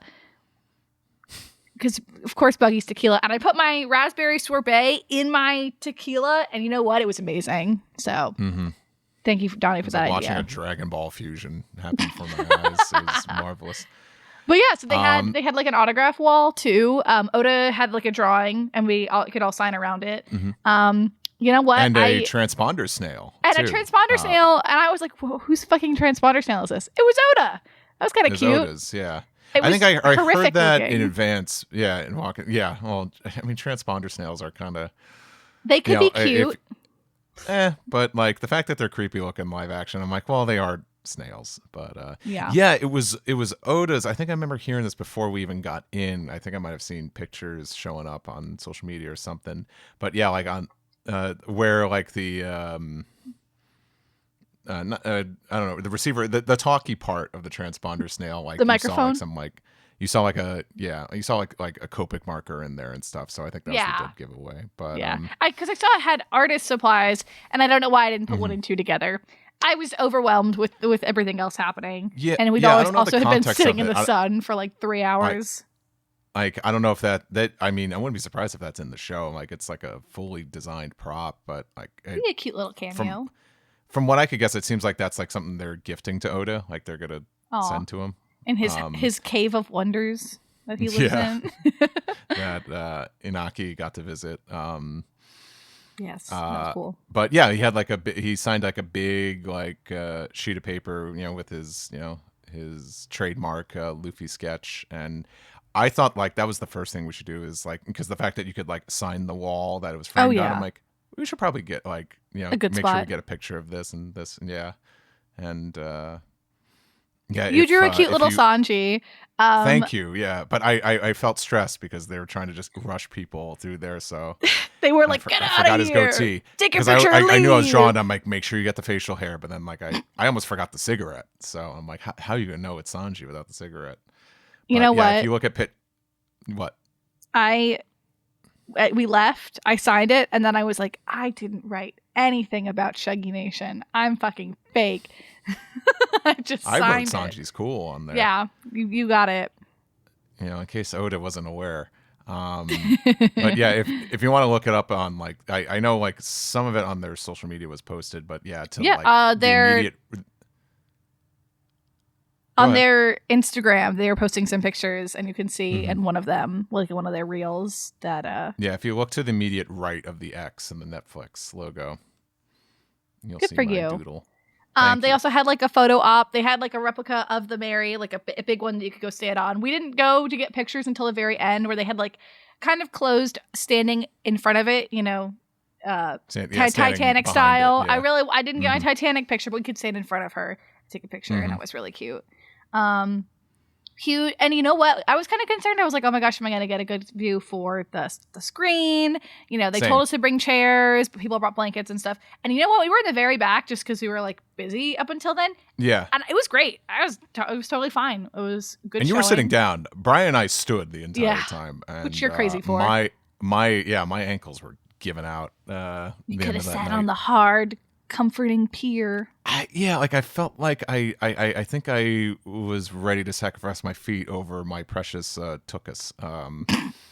But I was worried about that. But they had they had like a VIP section. I think they definitely. It seemed to be like their capacity was okay. We can fit this many people in an appropriate viewing area, and that was it. Yeah. So that was nice. I mean, I think one of my biggest concerns, because we got there early, they kind of said get there early, and I was getting flashbacks to something while I didn't go to it.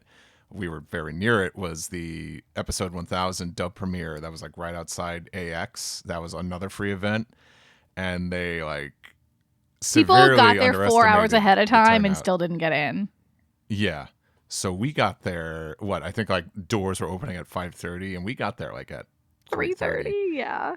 And we stood out in the hot California sun for 2 hours, but I can't say this enough. Whether it's sunny or overcast, wear sunscreen, people. You get sunburn? You do get sunburn. No, did you get a sunburn? No, because I Oh. wore sunscreen and we brought umbrellas, which was probably That was so smart. honestly, I think that's what kept us from dying. Yeah, to be it was honest. nice. So I need you to post the video you took. There's a what is the little ride that I had to hold onto my wig? The scrambler. The scrambler. So we went. They encourage people to cosplay. I dressed up as Robin because I wanted something fun and comfy, and I was like, "Yeah, that's a great outfit for the pier." My friend Jasmine also met up with us, and she was dressed as Nami. It was very fun getting pictures together. But there's this. We went on the scrambler, which for anyone that doesn't know, it does what it promises. You just it whips you back and forth. And Steve got this very funny video of me holding on to my wig for dear life. Just absolutely scream. I didn't think it was going to, scramble us that hard. I had no idea it was going to scramble. Listen, But yeah, it was. I thought it was a ride for babies. No. Aren't you familiar with the trope of like the carnival rides? They're the ones that whip your ass. We went on that shark head ride, and that thing. I was not expecting the shark head ride to also kill me a little bit. Oh, and then this little boy dressed as Luffy and the shark next to us yells over, "Why are you screaming? It's not even that bad." And I was like, "Okay, little Luffy child. I have whimsy in my heart and also fear." They definitely were showing out for the cosplayers. They were getting a lot of like photo ops. There were some really awesome, really niche pulls too. Like there was a Nojiko, but it was really funny because this random guy was like, "Nami Swan," and I was like, "That's not Nami. Leave her alone." Oh wow, so many people getting characters wrong. I got asked if I was Nami, and I was like, "No," but that's okay. There was just one person, God bless him, wherever you are, the #1 Jabra fan. We're waiting in line, and I look over. I think they listen. I think they listen to the show. So if you listen to the show, they might be getting very embarrassed right now. No, listen, my hero. I look over and I see a little Jabra plushie, and I was like, "Oh my god, wow, I love that. I would love one of like Polly or Kaku. That'd be so funny." And then I look at their outfit, and they've got like this really cute like gothic Lolita thing going on. They've got the wolf ears on their hat, and then I see them holding a great large Ida bag full of Jabra pins, and I was like, "Holy shit!" I had no to get a space picture. left unfilled. No, No. Jabra. I love when people do the thing like when they like minor characters that don't get a lot of merch, and they just get the same pin 20 times. I think that is so funny. I'm like, yes, I love that. Like my Sanji Ida bag, I'm spoiled for because there's a lot of merch of him. But Yeah. But like resellers, like when I was in Japan. Like the Sanji birthday badge that like just came out, like would cost like 20 something, like over I would say over like 2,200 yen, like at resellers. But I love going into all those stores and getting all the side characters that no one cares about because I care about those characters. Me finding a Johnny and Yosaku badge, I was like, yes! So and I think they even said like, yeah, these were so cheap, and I'm like, yeah, I'm sure. Sure, yeah. So they were with a friend that was also dressed as Kuma. That was really cute. Yeah. So shout out to you guys. Go ahead. Like there wasn't like a huge amount of cosplay, but then again, this wasn't a convention, and also it was very hot, so I don't blame people for dressing up. Like there was like decent amount. They did give out free straw hats. Yes, I think they gave out straw hats. Yeah, the same straw hats I think they gave out at AX. Yes. At the booth promoting this series that you had to that was like a ticketed event, and then you'd see a preview of the scene. But we just had to wait out in the sun and get ours. But I've got mine hanging very up right nice here. quality. Yeah, I like that they have the strap. It's cute. Yeah, because Luffy has like the strap out in the live action series. I could have phrased that better. You know what I mean. I'm holding back. Yes, yeah. I think there were also, a lot of other people taking pictures. I wish I could like shout out every single cosplayer I saw. I took a lot of pictures. I posted a lot on my Instagram. I tried to put some on the podcast Twitter too. But there was, I couldn't tell like who was Netflix and who was just like a random person. I did have one guy be like, "Say hello to Mexico," and he was like interviewing us, and he was like, "What do you like about One Piece?" And I totally clammed up, and I just was like, "The love! I love how much love there." I was like, "Oh my god, I sound like a loser," but no, it was cool. And then Netflix staff was coming around, and they were giving prizes to cosplayers. It was really cute. Like, for a lot of people who were dressed as East Blue crew, they had little figurines, like little tiny like phone charms of the crew. Little, like keychains. Mm-hmm. Yeah. They gave Jasmine like a Nami. They came up to me and Dennis got it like an Usopp. Mm-hmm. Yeah. They came up to me and they were like, "Oh, can we ask like who's your favorite villain?" And I should have like kept it in my mind. I'm thinking like big One Piece grand scale things, and I'm like, I probably should have kept it to like pre-grand line. And if they were like, "Who's your favorite villain?" I should have been like, "Oh, it's Buggy, obviously." But I was like, "Big Mom, she's so cool and powerful and just badass, and I love women." And they were like, and the camera person's like, "Well, can't they use were this." like, "Who the fuck is that?" And they gave me like a little LED light figure of the Mary, which I think they're probably having for sale. I swear to God that I've seen it like around. Seen those. It's really cute though. It's really nice quality. I like it is. Yeah, I'm gonna use it as like a nightlight or something. They also gave out mugs. I wound up giving mine so that Josh couldn't go, so Josh has my mug now. And I have too many mugs, but I was just like, I'll take it. You'll take it. Another one. Whatever. Yeah. Well, it was like really it's fun. Something I'm like, hey, I'll remember where I got this. And in the middle of us waiting for food, I hear the announcer go, "Give it up for DJ Pee-wee." And for those who are in the know, fucking Anderson .Paak was a surprise DJ. The rest of the group that I was with, I guess, don't really listen to his music, but he is like, I love him. I think he's absolutely fantastic. And he was just, first of all, like amazing quality, like DJing. And it was just super fun. I was very excited about that. I was like, I'm going to ditch the rest of this event and just go watch him. That was super cool. At one point, my friend and I were trying to mosey on back over to the screen. And a Netflix photographer we like ran into a couple other cosplayers. There was like a really cool Kobe, Usopp, and Sanji, which is funny because they looked at me and they were like, "Were you at Anime Expo?" And I was like, "The fuck do you recognize me?" Okay. But we like realized we had met previously. We were talking a little bit.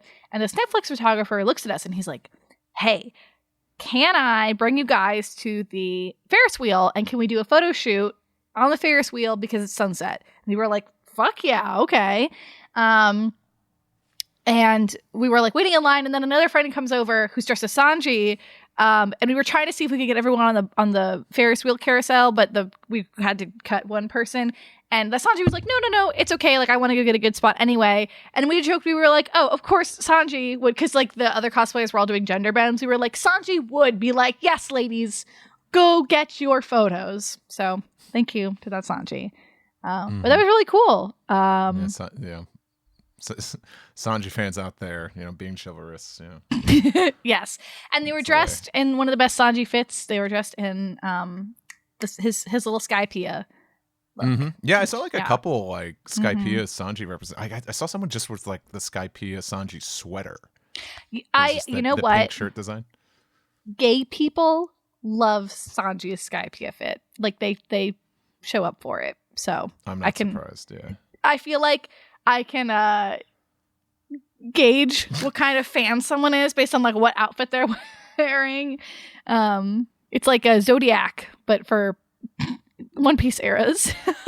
It was so funny. I met someone too, and they were wearing yellow sunglasses with black frames, and I'm like your Mr. Prince sunglasses, and he was like, "Well, these are prescription," but when they said that, it's like I could wear yellow lenses, I immediately thought, I could be like Mr. Prince, and I'm like, yep, and I'm like, that was that was Yeah. me when I was 17, when I would stumble upon those in a store and be like, I gotta buy these. But I would say that like they definitely like they thank God they had a cap, but they had like a lot of people there. But you know what? I never felt overwhelmed, and I think No. maybe because like I still have AX fresh in my mind. I felt like we always had like a corner or just somewhere we could just go and stand. And I also feel like I had didn't. plenty of I space. waited in line for like 5 minutes max, maybe 15 minutes for the food truck, but like Yeah. everything went by really quick. It was I nice. mean, the longest thing was just because we got there so early, we wound up waiting in line for like a couple hours, you know. Yeah, but you know, friends make that go by fast. Right. It was so fun. I remember before we got there, I was like, oh my god, 4 hours. We're gonna do it so long. And then I felt like it was over in a blink. Yeah. I wish there had been more time. Obviously, it couldn't have been. It felt as fun as being at a convention again. So Yeah, you know, it's I nice. think because like I don't do so many, and like I said, AX is fresh in my mind, and AX is, you know, chaos. Yeah, it felt like a small con again. And I should note too, like they had like plenty of spots with like the wanted posters that you've probably seen in the trailers by now, like with actual like Alvida, Kuro, Krieg, Bellamy, Foxy. Django has a wanted poster too. That's the first time I saw the Django poster, but like plenty of like spots there, like take photos. And there was one stretch where you're walking from like where the screening and the food trucks were to like where the rides were. And I'm like taking photos, and all of a sudden just like a drone army just like hovers up, you know, and I feel like it's like Skynet, like I'm gonna get killed. yeah, it's a little scary. So I think they were just like, you know, they're testing all of them. So I'm like, I guess they're gonna do a drone. Like they're probably gonna do a drone thing, you know, a drone show or something at the end of this. And boy, did they! Oh yeah, we'll get to that. I guess we should get to that because, you know, we watched the first episode. I mean, they just got right into it, and no surprises or anything. You know, there's the WGA and the SAG strike going on, so you know none of the cast members like made an appearance. All the videos they had of them were pre-recorded stuff. And we watched the episode, but afterwards, I think what really stuck with me was this drone show. And by now you've probably seen footage of it. I think I have just about full video of the whole thing. I posted on my Instagram story. I think they're too big to like post on like Twitter and stuff. I have never seen a drone show before. Me neither. And I thought this was the coolest thing ever. I was just like, oh, it's like is this gonna kill off fireworks shows? You know, in most places. Better for the environment. Because like these drones all just fly up, and at one point it was just like it was like a rectangle of light, and everyone's confused, and it's so bright, and then they move, and like remember that kind of like awkward kind of like Everyone's like, "What's going on?" between that when everyone's like, "What the hell's going on?" And it's like it was so slow, and then you can kind of catch a glimpse of what the shape is going to be. Yeah. And the first thing was just the One Piece live action logo, and it looked really cool. And I'm like, "Oh wow, that's neat." And I thought that was the end, but then it kept going. Then it turned into the Lord of the Coast, the Sea Beast, and then you know, a bunch of straw hats, and then Luffy. It turned into Shanks giving Luffy the hat. It turned into Luffy doing a big punch. It turned into the Mary, and they're like rotating and stuff too. And then it turned into there Buggy. was like forced perspective stuff. Like the drones would move and make it seem like Luffy's big fist is moving towards you, and I thought that was incredible. They also like were Buggy playing face. accompanying music with it, which was really cool. Like music from the show. They definitely played Buggy's theme song. Nami has a theme song that I've heard about. I guess that one actually just dropped. A vocal track, yeah. Yeah. It came out on when we're recording this, it came out on Friday, actually. You can go find it. And they were playing that, some other stuff. And then at the very end, it turned into like Oda's signature with a big heart around it, which was very cute. I think you took a photo, and it has my big dumb head in It the does. foreground, Yes, so I do have it's your almost head. like Oda was writing to me. A love letter to you, yeah. He said, "Thank you for thinking Sanji is cool." I saw. I was looking through this transponder snail the entire time. What a really good high note to end on. I thought that was so cool. Like it kind of. I don't know, like spirits were high afterwards, Yes. and I almost forgot. I'm like, oh yeah, we also watched the first episode of the live action series. Yeah, I So forgot why don't we about talk that. about that generally? Give some of our general thoughts, like Yeah. preview. I'll come out right and say it. I like it. Yeah. And I don't. It was like a solid, like, depending on how I'm feeling, like 3.5 or 4 stars out of 5. For me, just the first episode. I like genuinely like full belly laughed. I thought a lot of the actors were very excellent. Like it didn't, some people have been, saying like, oh, it's going to feel cheesy or campy, and like nothing wrong with campy, but like I thought they were great. I'm trying to think of like where. Okay, so for context, vague spoilers, I guess. The first episode covers Kobe and Alvida, some Shellstown, and then like a little extra cameos of stuff. But it's like and a little bit of Luffy's origin story. Oh yes, I want to say sorry. flashback because depending how you consume the story, it's the first chapter of the manga. Yeah. Watch the anime. It's episode 4. Luffy's baby time. A little bit of that. I don't think that's too much of a spoiler, but that's what you expect. But just I thought I loved Alvida's actress. I thought she was like very haunting, like scarier than I would find her in obviously the anime or the manga. Iñaki is like his personality is infectious. Like he's so charming. Like yes. Yeah. Kobe, he's protecting and serving in all senses of the words. They were really fantastic. And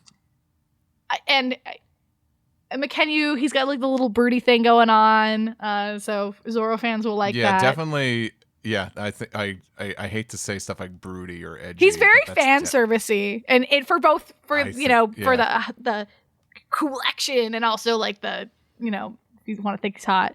And honestly, Emily Rudd like steals every scene that she's in. I think she really was good. Very charismatic. Yes, she's in so her own fantastic. Way, like Inaki is charismatic, where it's like he like. It definitely feels like Luffy, and it's not the same kind of performance that you would see in the anime, but he definitely comes off as just like a very ambitious, energetic kid, you know? And I think his performance has a lot of nuance to it. I'd say like there's a lot of line stuff where it's like, I don't know, I think someone, I think a worse take would have been just shouting all these lines, but like, he says it with confidence. He says it, but he says it like a kid. Like I don't know how to describe it. Kind of like the Kobe confidence was just like, of a kid, like saying something matter of factly, not like because they genuinely believe in the words that they're saying. Right. Like I think Kobe's saying like talking about the Grand Line, it's like, oh, it's a pirate graveyard, and like Luffy was just like, sounds fun, right? Like it's kind of just like it's almost just like, ooh, it's like we're getting in trouble. I know, right? It's like, isn't it funny? Like that kind of vibe, which I thought was very, it fit the tone of the show for sure. Because I don't know, it's not like a cosplayer just yelling, "I'm gonna be king of the pirates," at a meetup. I think there's a lot more care. I think, and for sure. I would say nuance for sure. I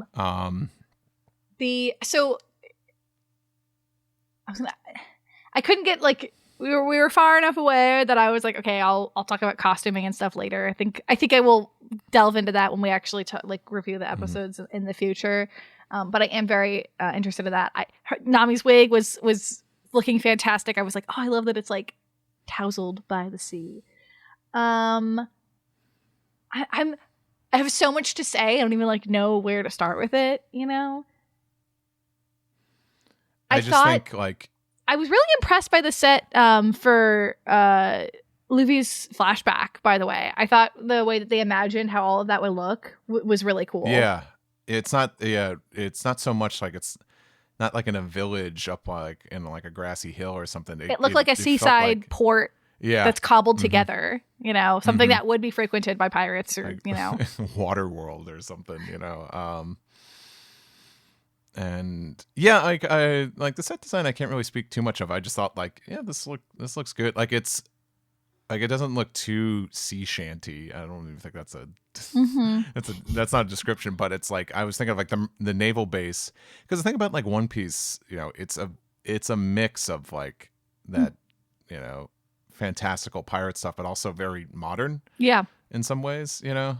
It's like I when I think of like the naval base in Shell's Town, I'm like, oh yeah, the interior was just like hallways and doors and all that. So like it like I would say I'm like, yeah, this doesn't look like anything else. Like it doesn't look like Pirates of the Caribbean or anything. It looks like its own thing, which is good. You know what? I just remembered. I loved Helmeppo in every scene. You know, you love to hate him, but like Helmeppo's actor also was really good talent. Kind of stole the show a little bit. I gotta say. Yeah, I was he got really some strong enjoying reactions. it. Mm-hmm. I would say kind of like I would say after a while, after the initial like hype, you know, kind of worn down, like it was quiet for a bit. I mean, there's a lot going on in the show, but I think I gotta say when Helmeppo kind of came into the fray, you know, it kind of the audience kind of woke up again. Yes, for sure. It was like, I guess if I had to be nitpicky, some scenes were like bam, bam, bam, like a little rushed, but like they have 8 hours to work with, so whatever. And there's a lot of material. That was the only thing that I was like, oh my gosh, we're already doing this. Also something that kind of, you know, you might disagree with me on this, a little gory, maybe not visually, but like the imagined gore that is in there, I was like, whoa, I wasn't expecting this. Like they're really we could definitely talk about that when, you know, we get a little more spoilery. Yes, you're right. I wouldn't say it's that gory though. Sorry, it's the implied. Like the implication of it was enough that I was like, ew, gross. Like I was worried they were gonna show me some aftermath, and I was like, oh my god, I don't want to see that. My brain did enough for me. Mostly the Alvida scene. Yeah, I just like kind of like, and I don't know if it's just because like I'm a One Piece fan naturally, but just like maybe also there's some like credence to that because, you know, the fact that I'm such a One Piece, you know, fan that I my standards might be actually too high, but I liked what I saw, you know. Yeah. I think it's a modern television show on streaming, so it's kind of constantly moving and setting up the next episode. So I feel like I can't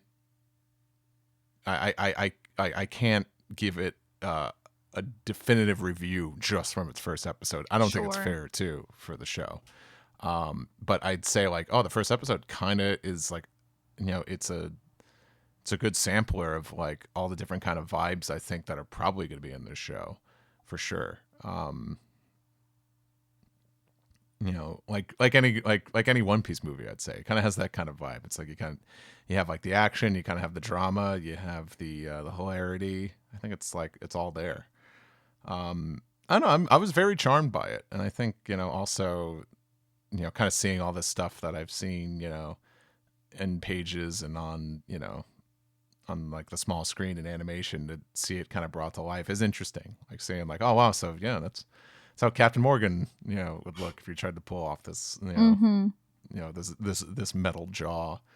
I'm very charmed by it. I'm very positive about it, and I'm kind of glad I didn't say this right out the gate. Now I'm bringing it up now. I watched like the first few episodes of the Cowboy Bebop live action.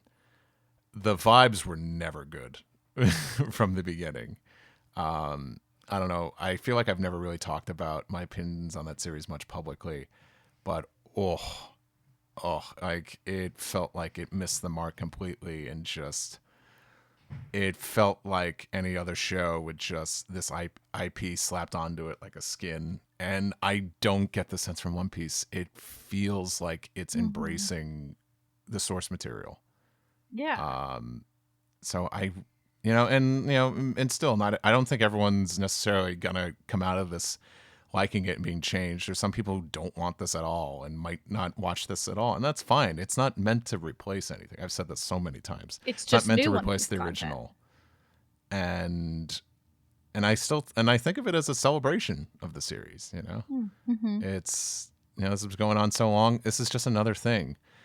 To me, this is right up there with any other One Piece movie or One Piece attraction in Japan, or I don't know, a One Piece collab with Casetify or something. This is just something else, or a higher budget, I will say. But this is just another thing to kind of celebrate the series as a whole. This is going to be the thing. This live action is probably going to be the thing that like bridges the gap between my boomer parents and me, where I can be like, this is the stuff I'm always talking about, and they'll go, oh yeah, this is pretty cool enough for you to have 2 tattoos about it, I guess. That's nice. I don't think my parents even know what One Piece is. They know I podcast. I think that's, I don't know. They're learning. Thankfully, the little brother in the household also being into One Piece. My stepmom texts me and she's like, who is Zoro? Why is he talking about Zoro? Who's Itachi? I'm like, just buy him these posters. He'll be happy. That's great. But I mean, yeah, I don't want to get spoiled too much. Those are general thoughts, but I'm like, it's the vibes are positive. Like I said, like you said, like a 3.5. Like I'd give like that first episode a B, and I could get a little more B plus. B plus, and I could get more in depth than that later. I think now we're going to talk a little more in detail. So if you don't want to hear some of that, spoilers are ahead. We are also I've taken, just as like if you want to skip the segment and then go to the very end too.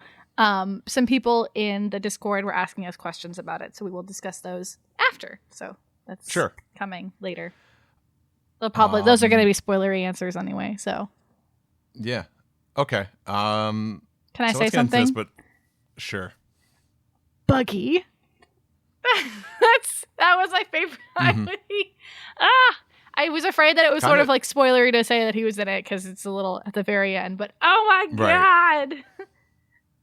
I don't know. You heard the girlish squeal of delight. Yeah, he got a big pop for sure. I'm a little pensive because like. Were you getting Joker vibes? Yeah. He was. I think so. I was talking in my #Shuggy group chat. Shout out to Shuggy Nation. They were asking. They were like, "Give us the spoilers. How was it? Was he in it?" And I was like, yeah, I think for context, at the very end of the episode, we see Kabaji, going to Buggy and he's like, hey, that map we wanted, some fucking kids in a straw hat. They got it. I don't know why he's Southern all of a sudden.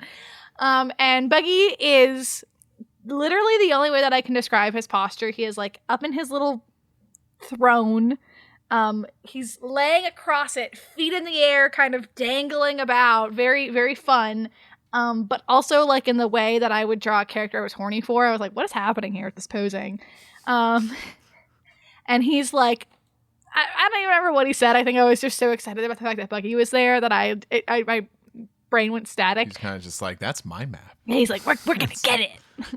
And it was like a little jokery in the delivery, but I think Buggy in his introduction is sort of like taking himself super seriously. And like, I mean, he's the first, like, I mean, I guess we have Axe and Morgan, but like, I think Buggy is bigger than that. I think he's supposed to be like a little intimidating, and that's the light is in. I feel like they're definitely going to set him up to be super big and scary. And then we're going to be like, oh, Buggy's it's Buggy, You think it's good? You think it's gonna be a bait and switch?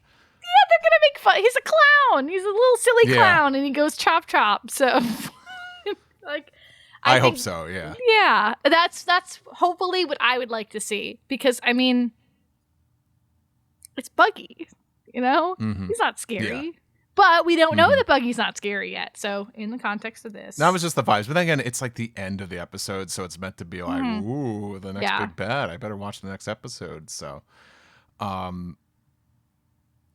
talk about so like Is like anything I liked here that's kind of a little more spoilery. I mean, like, and it's kind of in similar ways as the anime. Like Nami is introduced a lot earlier. Like, Yeah. like yet she's in Shell's town in the anime, but she's kind of like off to the side doing her own thing. Yeah. But she meets Luffy and Zoro at Shell's town, and kind of they form a group.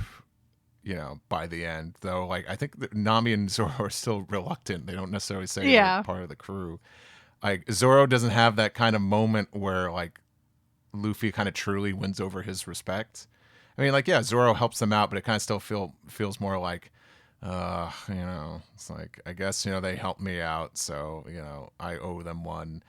It was kind of like in the original story, Zoro's way more just impressed with Luffy's just will, determination, gusto, presence. Conviction that Zoro's just like, yeah, all right, I guess if you save me, I guess I'm joining your crew. I can't help but respect your moxie. I didn't necessarily get the sense of that with Zoro.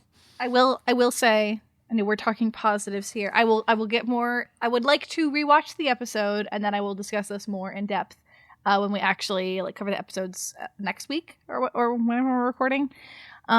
Week after. God, time flies. We kind of are all aware that it's not a 1-to-1 adaptation. They're going to change some elements, bring characters in before they're supposed to be introduced. I mean, Garp is in this already, so they change enough of Shell's town that I was like, personally, I felt like it impacts Zoro's motivations and emotional. I don't know. It changes Zoro for me in a way where I was like, I'm hoping that we get Shell's Town Zoro moment maybe later or something.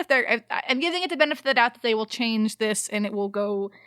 We'll get more of him in the future, because if they're remixing parts, fine. I would say I agree. It doesn't hit the same. It doesn't. And Zoro's predicament kind of feels more. The stakes aren't there. I think there's stakes, and I definitely want to watch it again. But from what I remember, it kind of felt like Zoro was kind of saving his own skin. Then it changes it from Zoro doing this to protect an innocent. Yeah. And us seeing a soft side of Zoro who actually part of why Zoro is so cool is that he is the protector of the crew, and he is there to, he knows he has to be strong to protect people and take care of them. All the way going back to Kuina. And then this is a little bit of some change where I was like, oh, okay, we'll see where this goes. I have to rewatch it, and I have to watch the rest of the series in order to fully develop an opinion on that. But that was the only thing that kind of I was like, interesting.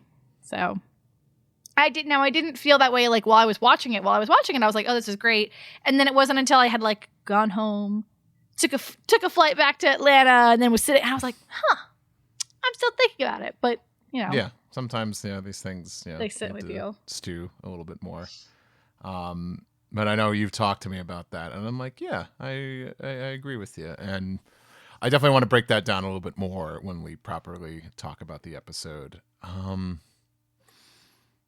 to think if there's some other things we can talk about. It's what I like is there's lots of Easter eggs and cameos, sprinkled throughout this, but not in a One Piece anime film way where it's just all of a sudden Bartolomeo is here and you just roll with it. I would love if Barto was there. I mean, so would I, but I'm a One Piece fan. But it's someone who has no idea what the series is, they aren't going to be the cameos. Sorry, I interrupted. Yeah, there's a little bit of that because I don't think it's too much of a spoiler to say the opening scene of the show is Roger's execution. And knowing what we know now, with chapter 0 and episode 0 and all that, just keep your eyes peeled. I'll say. But I feel like all of the cameos in there for a first time viewer they're just like, oh, that's another guy, cool. But for like the seasoned fans, you know, you're like, oh my god, Bogart, crazy. I thought that guy was fake. I feel like Bogart already does more in this live action than he does in the actual series. Yeah.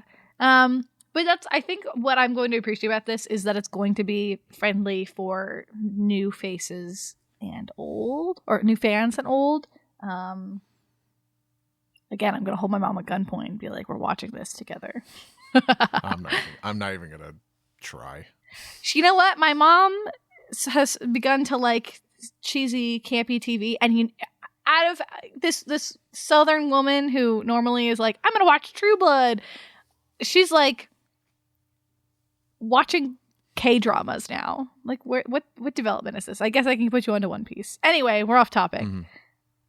And I would say, like, speaking of cameos and stuff, there's like another scene, you know, that is canon, but it's something that Oda answered in like, you know, talked about in SBS and was mentioned offhand in an arc. I don't want to give it away too much, but like it's a neat little addition that the live action would say like, hey, the live action has this, you know, piece of canon in here that you can't see anywhere else, and it's really nice. Like I said, it's definitely like, wow, it truly like is embracing the source material and is very well aware of it, which is nice to see. I feel like everybody has said this before, but this is like a project of passion. Like, this is a project of love. Like, this is made by people who are like, I love this series so much, I'm gonna make something for it, and that's what they're doing here. So, I mean, Emily Rudd literally has interviews where she's like, I heard they were making a One Piece live action, so I started putting gymnastic videos out, and so she was like, I wanted to play her for years, and that's wonderful to me. Good for her. Yeah, right? And she's great. I'll say it again. I think, you know, definitely the more we've gotten to know about her through interviews and stuff, I was like, yeah, this is such a great Nami, you know? She's literally living the dream. Gotta respect that. I don't know, is there anything else from the episode you want to talk about, or should we go into some... I want to talk about Buggy more, but we've got 2 minutes of Buggy, so I don't have any... I know. Not yet. No. And, well, like, I don't know, the music was fine to me. Nothing really stood out, you know, but, like, it's fine, you know. Sets, I don't have much to comment. Like, they used a lot of, like, practical sets, you know. Oh, yeah, like, all of the transponder snails are practical effects with, like, a little bit of CGI in post, which is super cool. Something like the wide shots are, you know, digitally altered, of course, but kind of like how Shellstown like looks. I'm like, oh, that's dope. You and that you does could walk look around like, that. You know, Give me the Jim Henson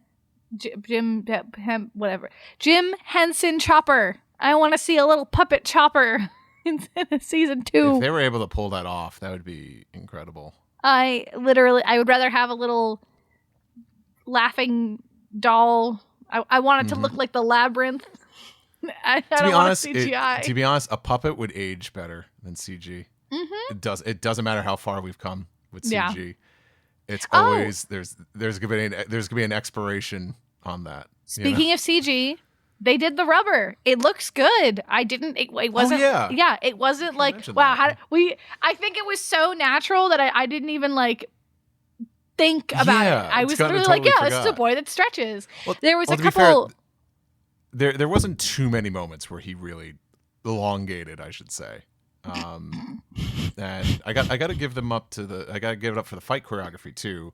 Yes. Of course, you know, Zoro's not going to be constantly having his swords out and cutting up dudes. That'd be too violent and gory and dark.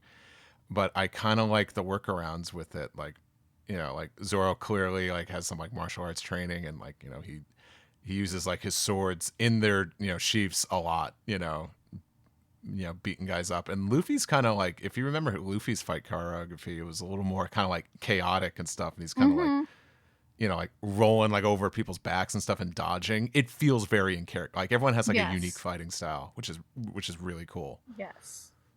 But But the stretching, yeah, in the few scenes we've seen where it's like, of course, it's CG and all that, I think it looked good to me. There was a shot towards the end of Shellstown, where I don't know if they were doing it or not, or if he's just that lanky, but there was a shot where I was like, he looks a little rubbery here. Like, even his body movements are kind of like his acting words. It was very believable.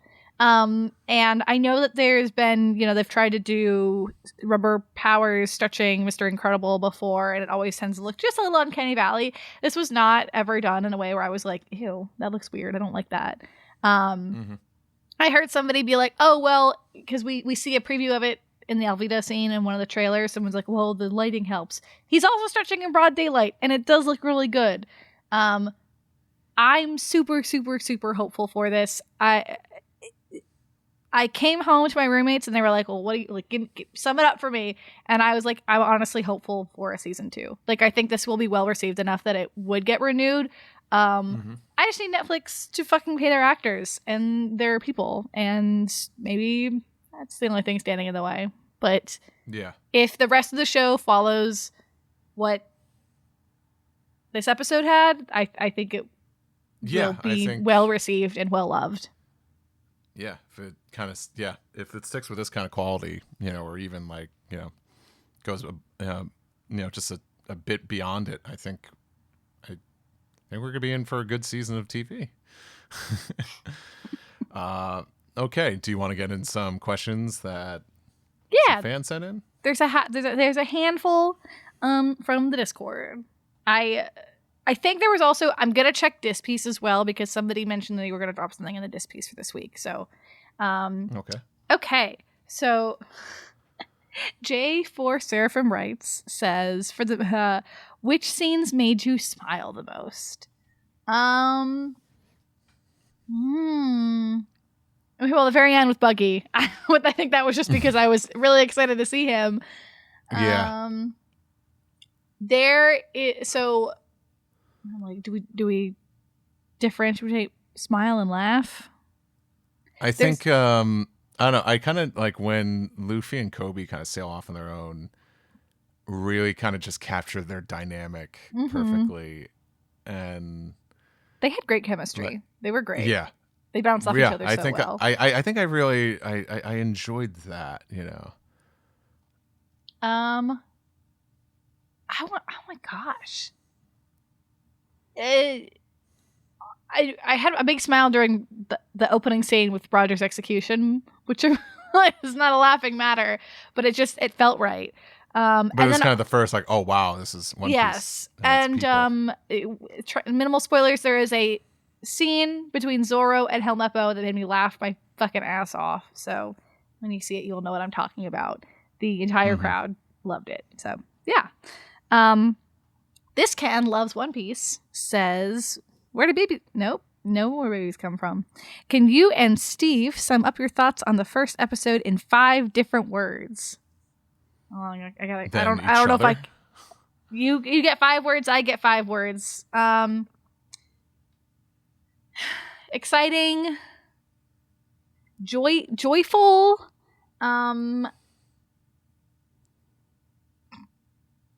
I was thinking of a sentence. I don't know. You could say a sentence. I could say 5 words. I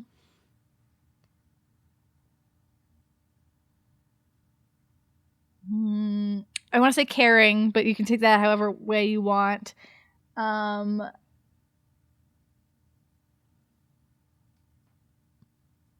Buggy. I'm gonna say we are in Stretchy. good hands. We are in good hands. Look at that. I love that. Fantastic.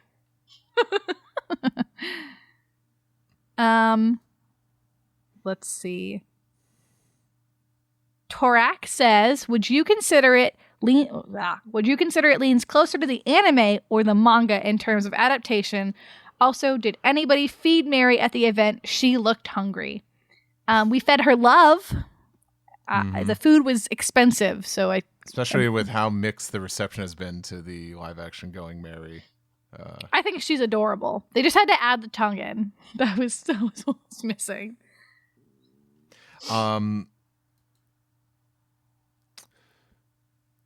Wait, now I forgot what the initial question was.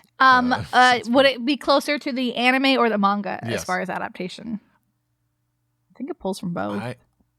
Yeah, it does. I think I'm gonna say the anime though, because with Nami being at Shellstown and all that, and also it kind of, after it's it does start with Luffy going on Alvida's ship, which is also, that was the anime. In the manga, it was just their base on an island, and also that was chapter 2. So I would say it. Like it's not like it's disrespectful in the manga, but I do say like it's taken a lot from the anime for sure. Mm-hmm.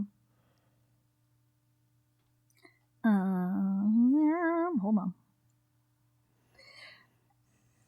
Wisdom Pythagoras says, I know it's hard for some people to make it through early One Piece in the anime manga. Do you think the first episode of live action was compelling enough for someone who has never engaged with the series to continue watching it? I think we talked about it. I think so. Yeah. I think it could definitely hook somebody who doesn't know anything about it. You get the introduction of like who Luffy is, why Luffy is, how Luffy is. You get our three of our main characters introduced with their personalities really shining through at the very beginning. And you get the hook at the end to, say like, oh, what else, what are the consequences of these actions? Garp is also in this in other contexts besides just at Roger's execution. It makes you curious to know like what else is going to happen. I think it also does a good job of some world building without, it doesn't like scream in your face like this is what's happening. Transponders now, they're just like, yep, this is a phone. Enjoy it. There's intrigue. There is intrigue. Let's see.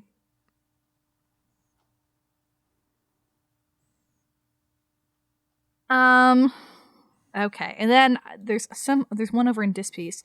Pongzilla says, what song from the anime would you be excited to hear in the live action show? I want to hear Banks' Sake in the background. Stay awesome. Well, Stay tuned. you should watch the show. I don't know. What song would I want to hear?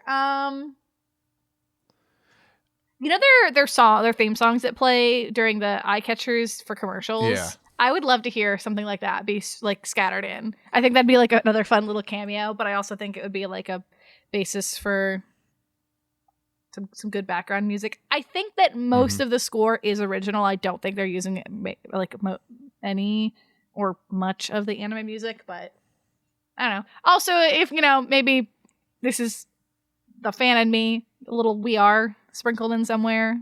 That I feel like you gotta have "We Are." Literally, yeah. I feel like the obvious answer people would say is like "Overtaken" or whatever that one is, but that we are and Nami's theme. That's what I want. What else we got? I think that is it. There's another question in Dispiece that was asked for this week. I don't know if you want to answer it or just save it for next week.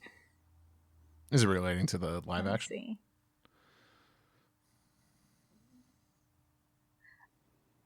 So I'd say go for it. It's Gear 5 related. It could be for next week. Yeah, we'll save that for next King time. Joji, we're saving your question for next week. Cool. For the rest of the gang. Yeah. Well. Any last thoughts? Anything you want to? Like I said, I like the vibes are good. Like it's one episode, but it is a jam-packed episode, and I do want to see more. I'm positive. I'm looking forward to God. This is. I can't believe a week from this recording we're going to be in a post live action One Piece world. Yes. Things might never ever be the same again. Who knows? People are going to be posting. Also, if you're going to be on social media talking about it literally the minute it drops an hour, like 5 minutes after, maybe be a little nice. Spoiler tag your shit. Be Yeah. be nice to Come your on. fellow people. It drops at like 3 a.m. on a Thursday. People have jobs. Dragon Yeah, Con have is some happening. decorum. I won't be able to watch it until afterwards, probably. But I don't know. I I feel got like a Let's Play to record. I'm like it's just. I mean, I can't tell you what to do with your life, but like I'm gonna try. If I post anything spoiler, I'm gonna at least put it behind like the spoiler image on. You know, I saw a thread of somebody just like live tweeting the whole episode from the premiere, and I was like, at least tag it so people don't have to see it if they don't want Yeah. to. But that's my own personal Nope, bias. gotta be the first. Gotta be the first to react to everything. Yeah. So whatever. The way. All right. Well, I guess we're gonna close out the show ourselves here. Yeah. 'cause basically, it was just us today anyway. But this has been the One Piece podcast. Thank you so much for listening. Bear, where could the good people find you? Elon Musk nuked me. So if you want to find me on Twitter, you can find me at Ginkgo Crown Arts now. ARTS at the end of my previous username. Steve, Cool. where are you? I'm at steveyurko.com. And, social media, it's, if pick your poison at this point, but it's probably just my name, Steve Yurko. I've been kind of in flux lately, but I'm also co-hosting the Let's Play channel, ProZD Plays Games, over on YouTube. Please check that out if you haven't. And for the One Piece podcast, of course, normally hosted by Zach and Ed. I don't even know what Zach uses anymore, but you could go to onepiecepodcast.com, listen to us at Spotify, Apple Podcasts. Oh boy, where else are we? I don't know. YouTube, we're uploading episodes on YouTube again. Subscribe to our Patreon, where we have some exclusive podcasts and previews of episode images. It's like episode image sketches done by me or any other artist doing the episode artwork. I'm not even going to say the phone number because I don't think anyone's calling it. And I feel like the more I egg people on, maybe we are getting some calls, but I don't know. It's a Skype number. I don't remember the last time Zach opened Skype. Cool. And do your. I'm gonna do your prank phone French call you guys. Yeah, but do the French accent that you're so good at. This is my French accent. It's actually better than what you were doing the other day. I was vaguely European. I don't know what this one is. I can't do impressions. Good. You should stop now. Just like how we're about to stop this episode. But bye. Yeah, you know the normal rundown. But if this is your first time listening to us, please check us out on Twitter.com, Instagram. Don't you mean X? I am not calling it that. I'm not calling it. I don't think anyone calls it that. I think if they're listening to us, they know where to find us. Yeah. You can find me at the back alley next to the Taco Bell. We can talk about how much we like Buggy. Maybe you could meet inside the Taco Bell. At least there's seats, the lobby's like permanently closed. Free refills, They don't do free refills at Taco Bell. Some Baja. Let's end this show. Buggy blasts. Baja Buggy Blast. That's one of his attacks. Yes. That's a trivia question. So anywho, I'm in the mood for a Buggy Baja Blast, but that'll do it for the One Piece podcast. My name is Steve. My name is Vero. We'll catch you next time. Bye.